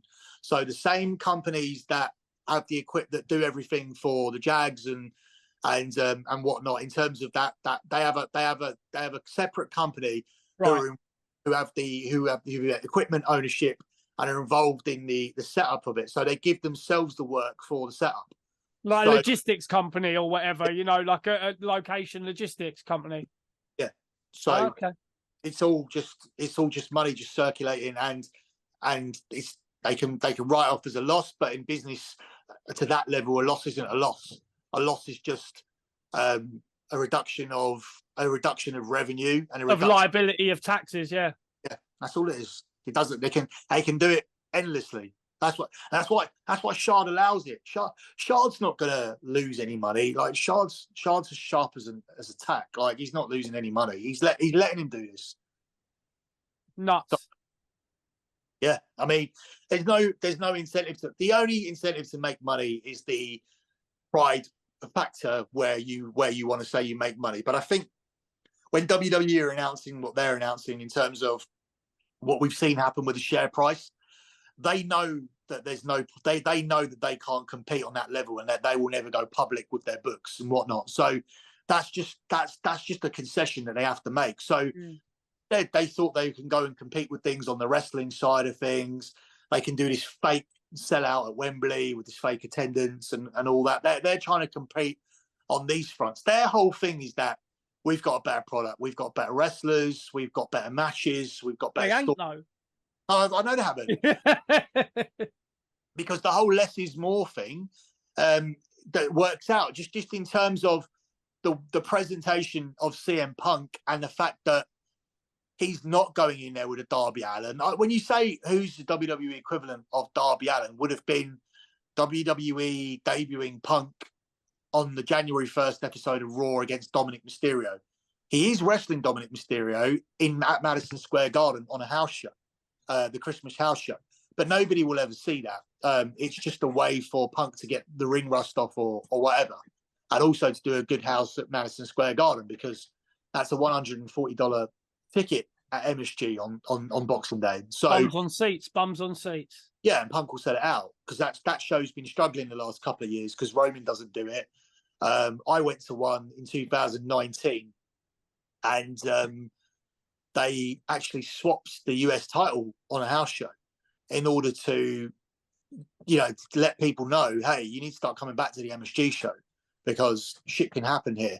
I think the main event was something to do with, I think Bray Wyatt might have been in the main event. I can't remember. But yeah, so, that show now will sell out. Will sell the $140 tickets, which is going to make it $1 million house show because of CM Punk making his non-televised debut. But they didn't do that. They put Punk in a program with Darby Allin on pay-per-view, and yeah, he's just out there all of the time. And I think obviously this week Punk's been out there a lot doing the whole NXT Raw SmackDown thing, who's going to sign me kind of stuff. I always think he's been seen too much, and I always think we need a Punk break. But I also feel that he held stuff back. When I watched the Rollins thing, and my mates in the group chat who watched it live in our group chat, some of the American guys said, oh, Punk's changed the face of it, so much better now he's here, whatever. I actually watched it and felt like they held something back because Punk, when he said, are you done? That's the last time you're going to say something to me. And he said, maybe I'll challenge you at Mania. I still think he had bits to add because he didn't, he could have said something like, maybe I'll challenge you at Mania and maybe we'll find out what everybody knew all along, that you are the poor man CM Punk or something along those lines. But his comeback wasn't cutting. And whilst that didn't have to be the exact line, it's just an idea that I came up with. I don't think that they are, or especially Phil Brooks, I don't think that they are complacent enough to have not thought of that themselves. I think they are just saving it and pacing it out, and they don't want to do what AEW did, which is give us the best MJF and CM Punk moment on week one, where they let them talk to each other, and it was brilliant at the time, but they went in on each other for 20 minutes. 25 minutes even, and then it was done, and then they could never top week one, and I don't think they're doing that here. So it was good, but it wasn't amazing. But it doesn't have to be. But it just needs to be good enough for you to watch it next week. That's right. And the week. So that's what I think. That's what I think is happening here. And yeah, the two companies are night and day in terms of presentation. In terms, have you seen the meme where CM Punk comes out at Survivor Series? and says, "Why are there people in the hard cam section?" So, I don't know what they do. The question is, really, how bad does it go? How embarrassing does it get before you have to admit it's embarrassing? That's the real question. Like, how many photos have to go out of Rampage online?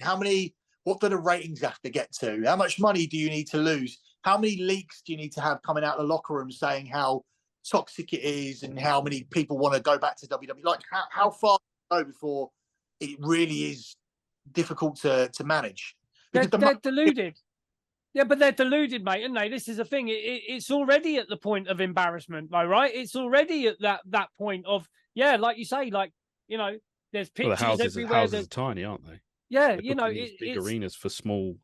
It's already at that point, but the fan base doesn't care because for them, they are. I mean, like you say, you know, we went to AEW in Wembley and it was a different vibe. It was a different fan base because we've gone to Clash at the Castle, we went to SmackDown, and we went to Money in the Bank, and it's a completely different vibe. And you guys are football fans too, aren't you? Yeah.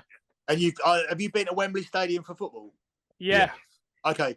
What would you estimate the real attendance was then of that crowd when you were there? When you looked at the fact that the 100 section, they topped off 2 parts of it. Probably 60,000. Yeah, we were talking about this in the stadium, saying that this is not full. This is not 80-something thousand. It's not. It weren't. And did you see the 500s? Did you look up at the 500s and all the red? Yeah. Well, what do you reckon, Bill? About 55, 60,000? I just go by my dad. My dad is in the Wembley Traders. I was doing this story the whole time, and they're like, "You don't have a bar. You don't have a bar." It was like, fuck off. Why the fuck do I need to lie to you twats? Like, of course he has a bar. Like, my family have got 3 bars there, and they're all in the Wembley Traders Association, and they were all saying that we've not received any information that the event's been elevated past Category C. So I don't know if I talked about it in this show. Did I? No. Okay, so Wembley Stadium works like this. It's 3 categories. Category A is the FA Cup final. Now, what that means is, number 1, it's a sellout. And number 2, the policing is at the highest level because home and away need to be separated to the point where, bars don't allow fans to mix. You're either so the last final was United Man City. You're either a Man City fan or you're a United fan. Right. And you have the Man City bars, and there's a list of them, or you go to the Man United bars. And that's policed by the bars. And the bars have to have doormans, and they have to have a certain number of doormen because they're going to be at capacity. And the laws state that it's the Wembley, it's not law, but at Wembley it states that you need a doorman for every 50 people that you're expecting. So for my dad's case, he needed to have five door staff because his capacity is 249. So that was the situation. So that's Category A. Category B is a sellout without hostility. So it's a sellout. You expect to be very busy, but there's not going to be fights for Harry Styles. Yeah, so Harry Styles is a B, right? C is under 60,000. This is women's football. This is the League Two playoff final. Even that could be a B because of the opposing supporters. But maybe an England game versus when England did pre-Southgate, before people were interested, pre-Southgate, when they used to get about 60,000. So England versus Algeria or England versus Malta pre-Southgate. You get what I mean? Yeah. So that's Category B. That's Category C. This is where that was. This was a Category C event, an event that didn't hit 60,000 people.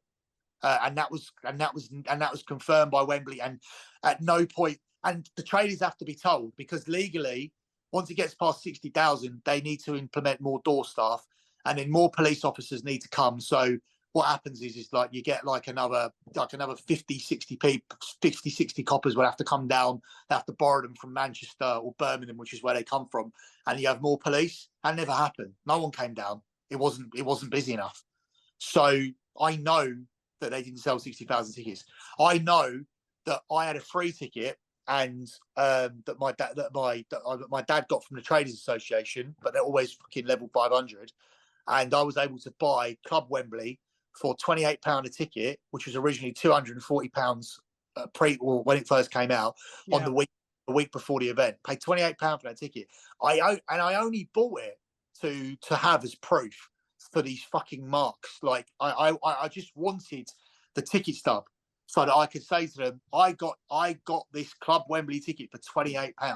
That's the only reason I bought it. Obviously, I sat in it because it was better than the 500 seat, but I didn't really care where I sat for that event. It's not WWE. So they were selling them for like £3 on the day. You could get them like for £2-3 on the day.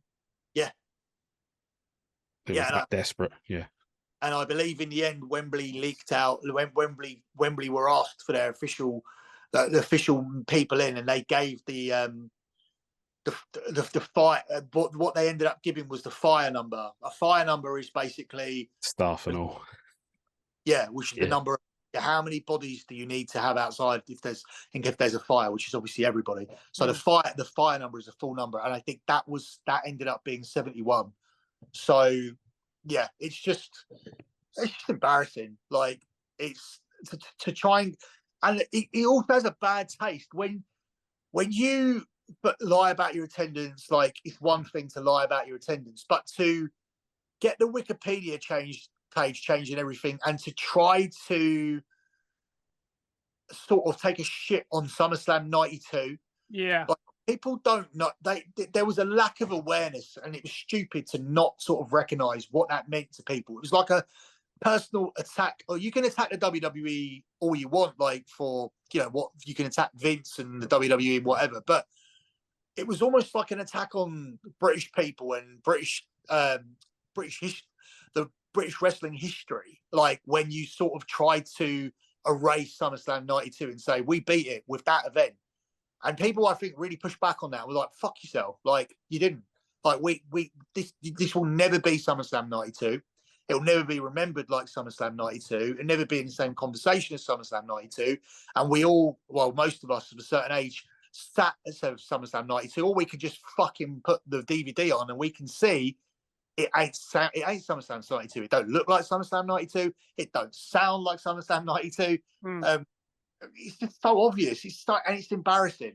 And when you went after SummerSlam 92 the next day on Wikipedia, I think that had a very bad taste for people. And I honestly think that they'll really struggle with the next one.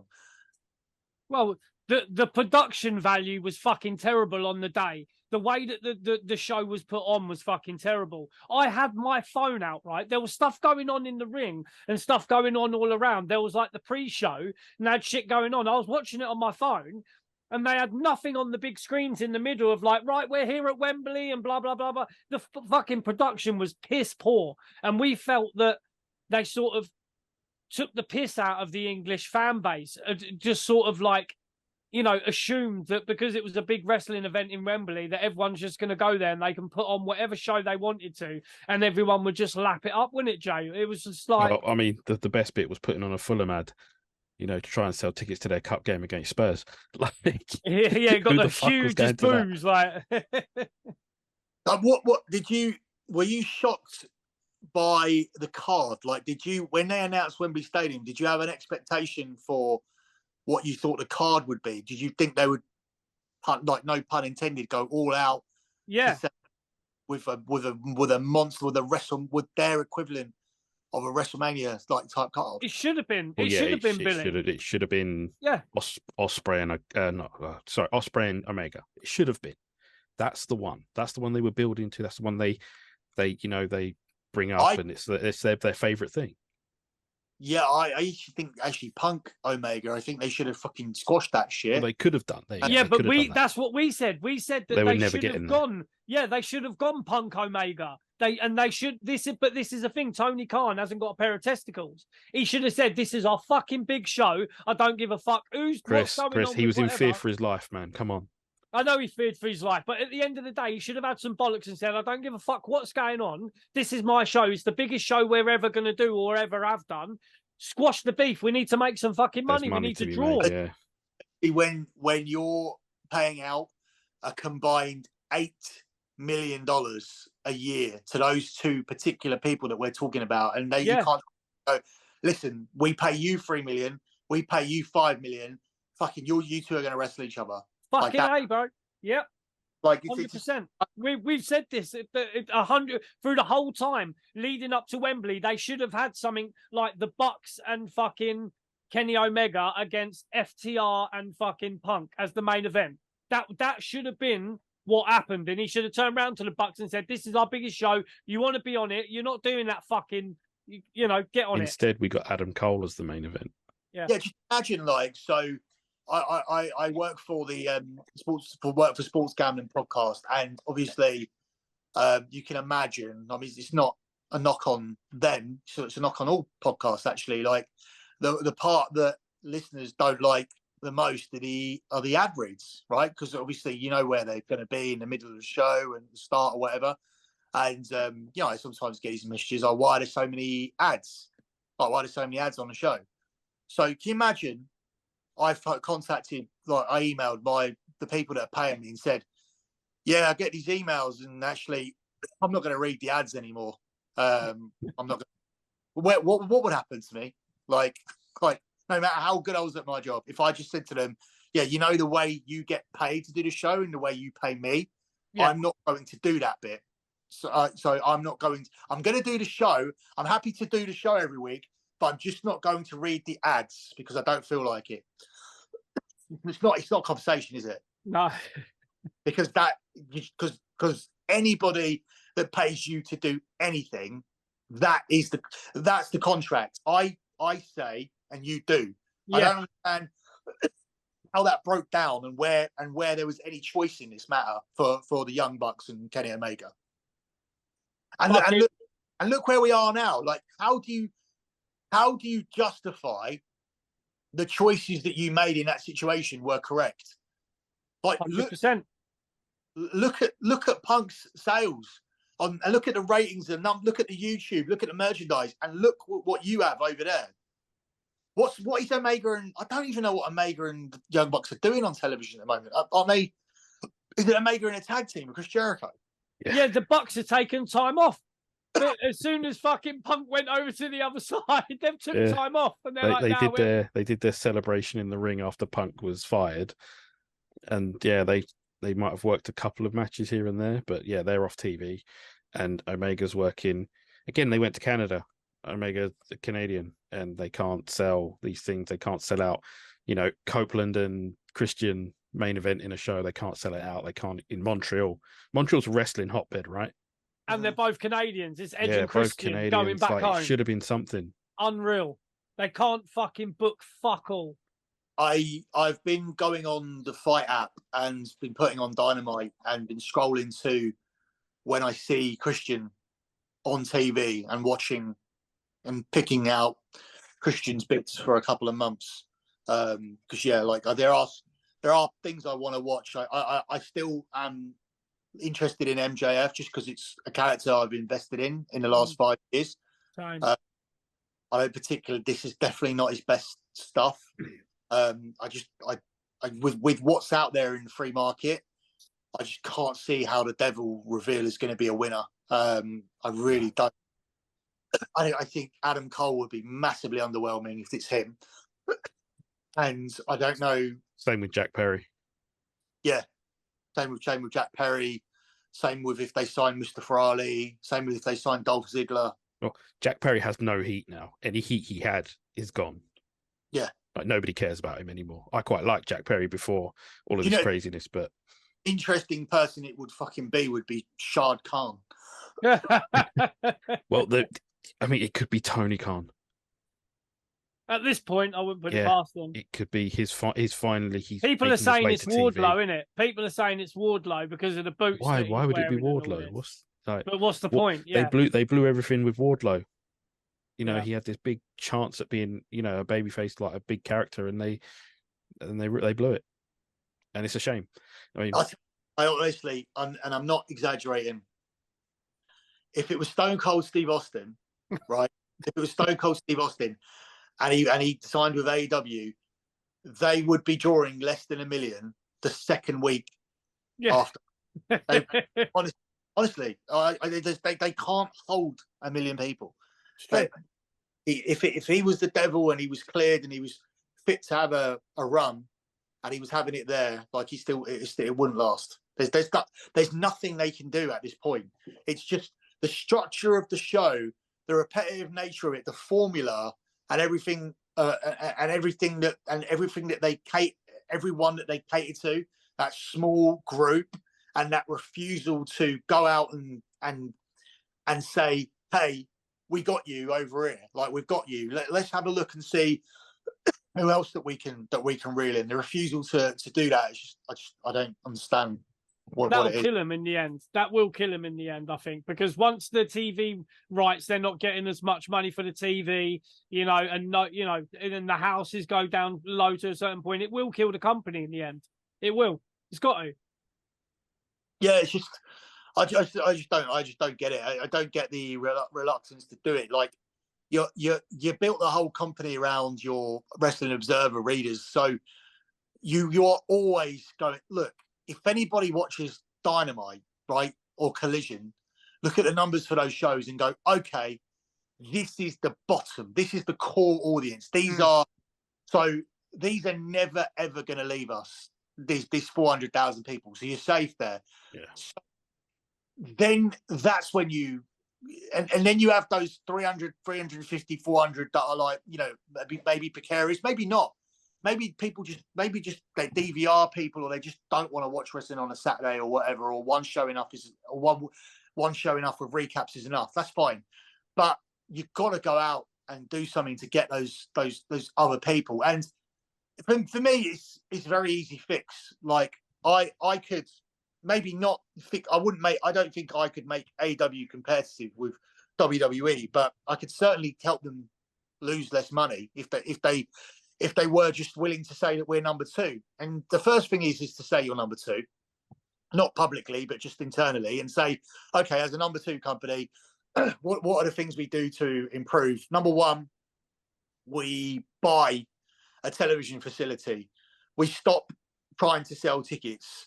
We stop trying to bring touring this around. We stop trying to travel this equipment all over the place. We just spend one fee, whether it be 20-30 million dollars on a building in Jacksonville or in Orlando or wherever, and we own it, like the WWE owned the Performance Center or Full Sail or wherever. Yeah. And we just go there every single week, and we fill it up, and it looks full, and it sounds good, and we save money because we own the building. We paid it once, and for the rest of the time, it's full every single week. We have no more costs. All we do is we collect on merchandising, or we could sell tickets to it, but just for like $10 or whatever. And that's the first thing we do. So we own a television facility, and we have a full Dynamite every single week, and we don't pay that $1 million for equipment because it's already in there, right? So that's number one. Number two, I'm firing 50 people, or at least 30. Like at least 30. If you're going to do that many shows, you've got to get rid of 30 people, because then you're forced to put them on television. And there's people that just don't belong on television, like their time is done, or it hasn't worked for them, or they're not over. So you cut your costs that way, and it makes the TV product better as well, because it gives you time to actually invest in the people that you have left. So you fire 30 people, you buy a television facility, and the third and final thing is you go after the mainstream audience. You bring in people, you bring in television writers with TV ideas, fresh thinking people, new fresh faces who are trying to connect with the mainstream audience, people that understand what's fresh on TikTok, what's fresh on YouTube, what's fresh on Instagram, what the new modern day trends is, how we bring in 13 to 18-year-olds, which AEW don't have. They don't have any at all. How we bring in girls, how we bring in boys, how we bring in teenagers, how we get this show, how we maintain an adult theme on certain parts of the show, but how we also could possibly get 7 to 12-year-olds watching the first hour of Dynamite, or maybe watching our Saturday show, and perhaps moving it into a more family-friendly time slot, and at least having a show for that. Because even if you got one show for one people, one show for the other, overall your audience grows. Just see what I mean? Because if you have a, it's just these aren't even. Oh, I lost you for a second. These aren't even good ideas. They're basic ideas. They're common sense ideas. Well, it's a lot like WWF Mania, isn't it? Saturday morning. It was, Yeah. it had I'm talking about an actual taped show, a taping that doesn't say prick, fuck, and people don't bleed on every show. It's something else. Something else we brought up on the shows a few weeks ago, and we put it out like everywhere else. Like AEW needs to be, it needs to be cool. It's not. It's not cool. When people like Meltzer and Alvarez and Sap and all that are talking about how great AEW is, you realize these guys are not cool in the slightest. Like, this does not make AEW cool. It might seem cool to a certain group of people, like I said, these people that were at Wembley, the different vibe and all that, but they are not the people that you are looking for. You're looking for new people. You're looking for this thing to seem like it's something people actually want to watch. And those guys don't make it cool. And this is the thing, like, there was a conscious effort in the early 90s in order to bring Marvel and DC and just the whole comic book genre away from stinky people in sleeping bags that wait outside conventions and come and try to get their action figures and trading cards signed. Like, the comic book genre tries to move away from these people, but wrestling doesn't. We see crowd shots of fucking pigs basically in the crowd all the time, and it's like, why are you shooting that? Like, why are you trying to catch this guy crying or this guy acting for the camera? Like, these fucking idiots putting their hands on their heads, and it's like, okay, cool, like, they're reacting to it, but you might have been able to spend $100. I mean, I know that they do bring in, that they do have like people that they give free tickets to. I know that what are they called, seat billers? I know AEW use seat billers for pay-per-view. So surely the people, sometimes when people register and are approved for seat fillers and they're going to get paid for that, some of them will be attractive girls. You want to actually have them in tune and say, this is going to happen on, just tell them this is going to happen on the show. When this happens on the show, we want your reaction and we're going to film you. Always look behind Michael Cole and Corey Graves or whoever's commentating. They always put a couple of birds behind them all the time. It's not a fucking accident. Well, they used to do it with JR on the King. Yeah, of course they did. They're doing it for years. It's not an accident. They didn't get there by accident at all. Sometimes it's wrestlers' wives or certain girlfriends or whoever or whatever rats they're smashing. Rats, yeah, dude. Yeah, so it's not. And WWE are aware of that. Tony Khan's just clueless because he doesn't have the experience, because he's making all the decisions, and because he's the only fucking billionaire who's not fucking women. I think there's a lack of understanding as to how that works, which is why it needs another person. It needs to say, hey, you're not cool, but this is what is cool. Like, hot girls are cool, and it's okay to for them to have big tits out, like to have a massive, to show their cleavage on TV. It's okay to sexualize some of the people on, like, Paige is doing nothing on there. She can't even move in the in-ring. Why don't we get her into something where a couple of blokes are fighting over her or whatever? Like, well, I mean, they've got Sky Blue on there with people online, certain aspects of it are saying about, this, that, and the other, but they don't really push. They, like you say, they never do anything well. They never do it. The other meaning they want to eat out her arsehole. Yeah. Yeah. That's obvious. Yeah, exactly. And they're not, other than obviously what she wears herself. Yeah, that's right. Yeah, it's just a case of everybody's out there wrestling. Julia Hart's out there wrestling. That's a really young girl you could have done something with. Sky Blue's out there. She's wrestling. Paige can't move, but she's wrestling. Or she's standing out there doing L signs in her head. What Tony Storm's doing is good, but that's what I mean. Everybody's just wrestling. There's no ideas for anybody at all to do anything else. It's almost like, that's the thing. Like, wrestling's gone too woke, and it's actually the one thing out there that could have actually survived not going, because wrestling's defense could have been, well, how can we go woke? We are a carny.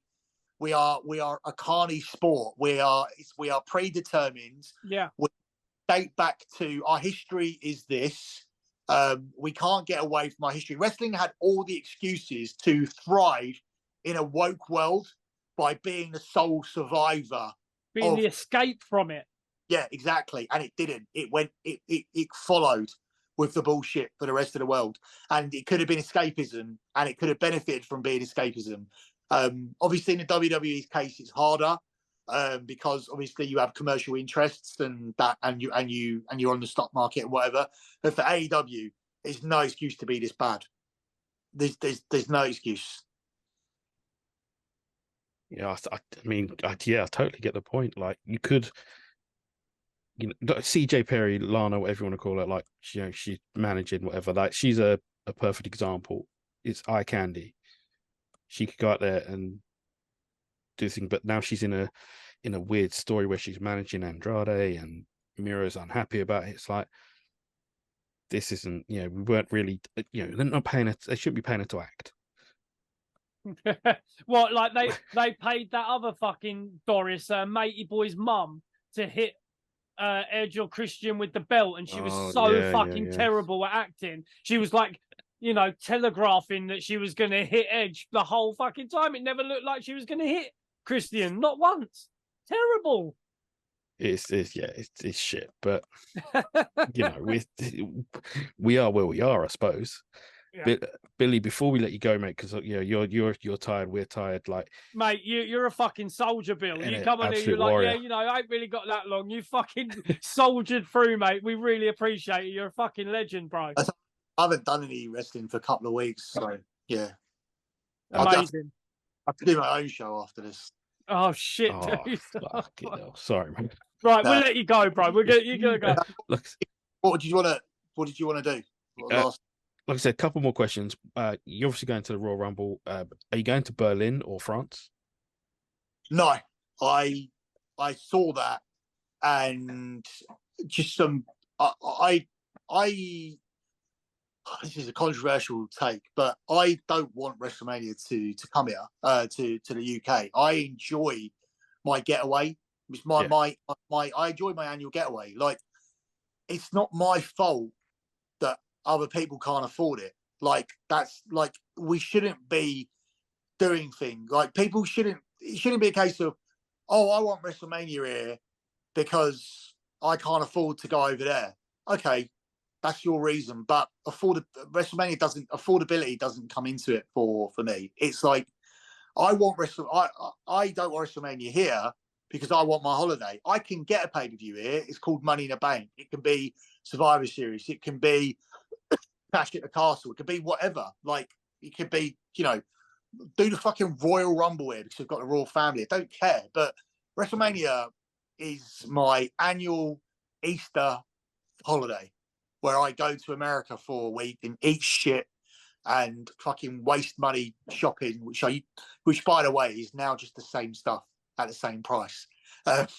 It's not what it used to be. Like, you used to get, fuck me, these Air Maxes aren't coming out for a year. No, it's not that anymore. It's the same shit, but it's the same price. So the shopping's not what it was. But my point is that wherever it may be, like, last year I went to Nashville. I've been to New Orleans, Detroit. I would never go to Detroit unless wrestling was here. Why would I? But it takes you to different places. So I don't want WrestleMania here. That's just my take on it. So when you get those other pay-per-views here, and I think to myself, it does nothing for me that it's on the doorstep because I'm already going abroad. And then when you actually, the only benefit of it would be if it was very local or if it was cheaper and you'd be like, oh, I only have to pay £200 to go to a show, whatever. The fucking tickets for Berlin were like $1,000, or they were WrestleMania prices for a pay-per-view where I don't see that much stuff happening. So, yeah, I was interested in Lyon and I was interested in Berlin. I still could see myself maybe going to Lyon because it is quite close. But I'm not going to pay thousands of pounds to go to a show when I could go to SummerSlam, which is around the same time as Berlin. It would be a normal price ticket, and so the price of a ticket and a flight to SummerSlam would be the same as the ticket to Berlin. What event is going to be more eventful. I would assume SummerSlam. And then you look at, where would I rather be? Would I rather go to Berlin and be around a bunch of Germans, or would I rather go to America, where I like going? I like the fucking junk food, and just generally, like, you know, most states the weather's going to be good at that time of year. So yeah, for me, it doesn't have that mass appeal. It's not a big deal to me. I go anyway. To like, I even like the other. I was thinking about even going to the Garden on Boxing Day, because the flights to New York on Boxing Day are £281. Okay. So yeah, I was considering it today. I was talking to my mate about it. So I may or may not do that. But for me, I have no qualms about getting on a plane and going to watch something in the US. But that's just for me. If affordability is your thing, then I can understand why you want it in the UK. But if affordability is your thing, it's not. Berlin's not for you in Leon. Because if you're thinking, oh, I'll go to Berlin, I'll go to Leon, please don't. Please, if you really want to scratch that WWE itch, go get yourself to SummerSlam or something proper, because there's no way you should be able to justify paying for Berlin the same prices for Berlin and Leon than you could to go to SummerSlam. You could have just gone to the recent Survivor Series for $170 for a really good seat, and your flight to Chicago would have cost you £400, and you would have seen CM Punk come back. You're going to see nothing in Berlin. So no, I don't get it. I don't know, man. We got a pretty cheap deal for Berlin. What'd you get? How would you get them? What about though for the event? For the event, I can't remember. It was a couple £100 or something like that. Like, but it was the prospect of the cheap flight and the hotel, which made it like so much like really appealing. Yeah. And I get that, but you can get a cheap flight and hotel to most states in America as well.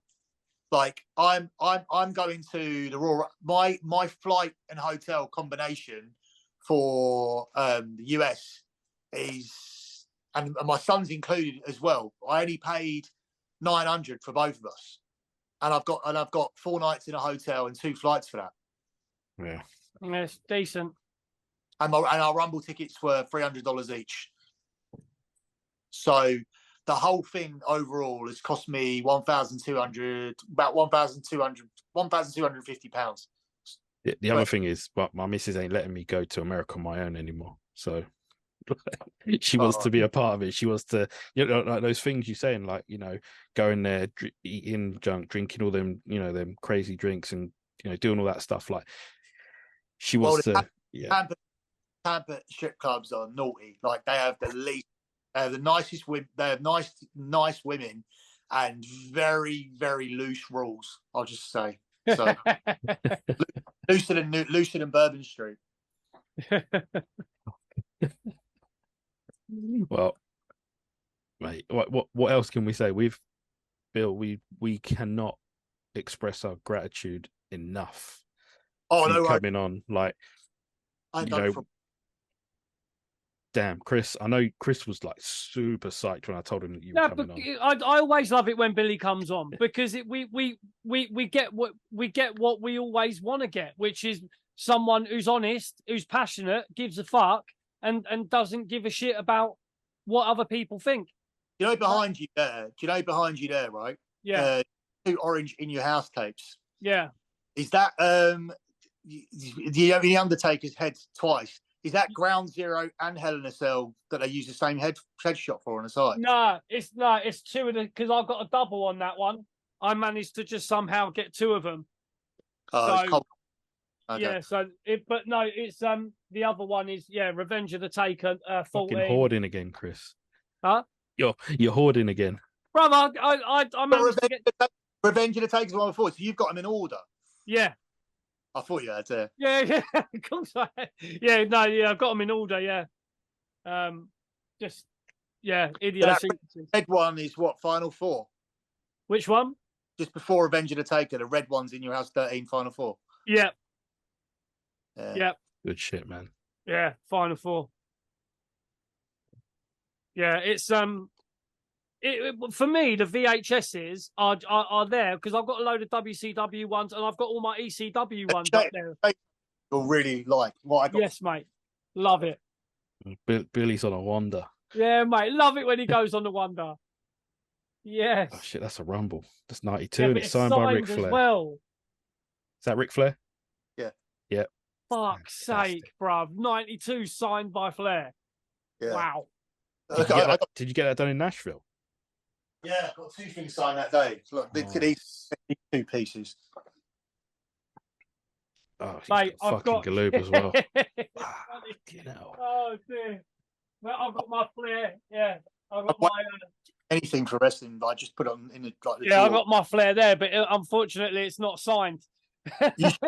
Well, you better hurry up because I don't know. I don't know. He seems to outlive everyone. So it's true, man. He's gonna have another last match at this rate. Fucking hell.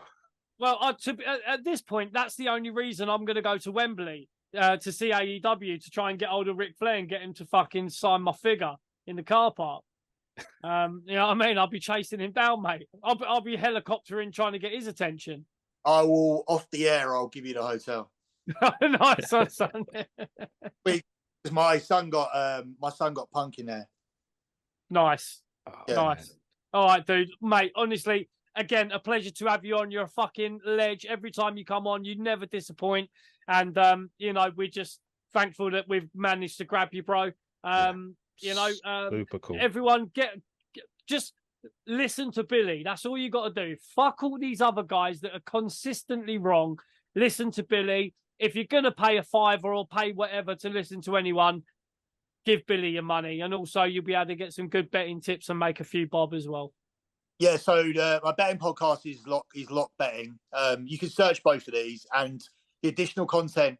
So people are finding it hard for some reason, because it's a new concept. But on Apple Podcasts, for your subscription content, you just need to subscribe by clicking the right subscribe button, and then so if it says there subscribers only, instead of going to Patreon or anything like that, immediately on your phone, just right click it and you can start hearing the content. So the Dirty Sheets podcast is the wrestling stuff. I put up written versions of the content as well at the dirtysheets.com. Sometimes we chuck the audio into both places if I don't want to do the write-up. If it's a long story which requires a lot of explanation, then the audio will go into 2 places. So you don't need to subscribe to both. You can either go to the dirtysheets.com or you can just go to the Dirty Sheets podcast, and on Apple Podcasts you can immediately subscribe.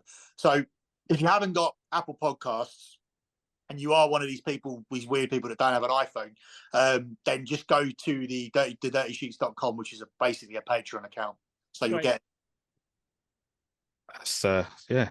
So lockbetting.com, Dirty Sheets, Billy. The Dirty Sheets. Yeah, the Dirty Sheets. Yeah, of course. Yeah. Billy, have a banging Christmas. Enjoy MSG if you go. Man, we're so thankful for you joining us.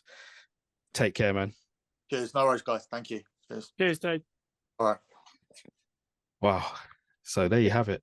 That was meant to be half hour. Yeah, it was meant to be half hour. Every time he comes with that fire. You know what I mean? So this is the thing. You can say a lot of things that you know, people say a lot of stuff about Billy, but when it comes to wrestling, he knows what he's talking about. And when it comes to, you know, even, you know, we've spoke about Tony Khan giving us a job, yeah, to sort the company out. Can you imagine us two and Billy taking control of AEW? It hurt a lot of feelings, bro. Sweet Lord. And even then, on the level, Billy's just a fan. Of course. And, you know, we're thankful that Billy's given us his time to let the rest of you guys see that. And this is the thing. You can't fault him. You know, every time, you know, we don't have him on every week because he's got his own podcast he's doing. He's doing, you know, bits and bobs. But whenever he can spare a bit of time, he comes on and has a chat with us, you know, and he's been very busy this last couple of days. Let's just put it like that, you know what I mean? Yeah. And he's still jumped on and he's smashed it. You know, so again, what can we say, mate? That was fire. You know, was wild. So yeah, so what else can we say? We have to thank, you know, we're talking about ad reads and stuff. We'll thank Surfshark, of course, for sponsoring this video. Yeah. 83% off plus 3 free months when you sign up with Surfshark VPN. If you look in the description, don't forget to click the link for, our WWE affiliate link thing. Mm-hmm. Yeah. I'm tired. It's 1 a.m. I mean, can you still get the ICO Pro winner stuff on Redbubble, or is it just the indeed. other? It's still there. You can get that. So you can get one of these. You can get a vest if you want to squeeze into that schmedium vest. Swole, you get me? You want to look swole in the schmedium tee. Take some thirst traps. Maybe I'll do some thirst traps in a vest. Yeah, bro. Should have done it like whilst I was away. Do that. Man can do that still. Yeah. What else can we say? If you're watching, of course, on YouTube, hit the subscribe and like button. If you're listening, 5 stars, a rate or whatever, or Spotify, like even 9.5 star. Yeah, give us a 5-star in the Tokyo Dome. That's right. Give us 5 stars and some dome. We're not charging you $5, £5, whatever, to listen to us and do that. Like, not our thing. That's right. But what else can we say, mate? It was just fun, and as you said, I was genuinely excited when every time we get hold of Bill, because again, the disclaimer is always, the thoughts and opinions of our guests are not necessarily the thoughts and opinions of Chat Grapple and Cheap Pots podcast. Might agree on some stuff, we might disagree on other stuff, but the fact is, it's a fucking wrestling podcast, and when it comes to wrestling news, you don't get much better than Billy. And I will argue that until the cows come home. And we argue that until the cows come home. You don't get much better than Billi Bhatti for wrestling news and information. He's on the button all the time. And if you say he ain't, you're fucking lying. Yeah, that's end of. So let's wrap this up. Let's say thank you to everyone that's watching. Thank you to everyone that's listening. If you need to talk to anyone right now, our DMs are open. Hit it up. We will listen, chat, do whatever you want to do. It's December. It's that time of year. Damn. Merry Christmas, everyone. If we don't see you before then or speak to you before then, have a great time. Have a wonderful time. I am JB. The man sitting next to me, the best Chris in all of wrestling podcasts. All of them. Mr. Chris Dredd. The Raz Prince of me. wrestling podcasts. Take care, everyone. We'll see you next time. Peace.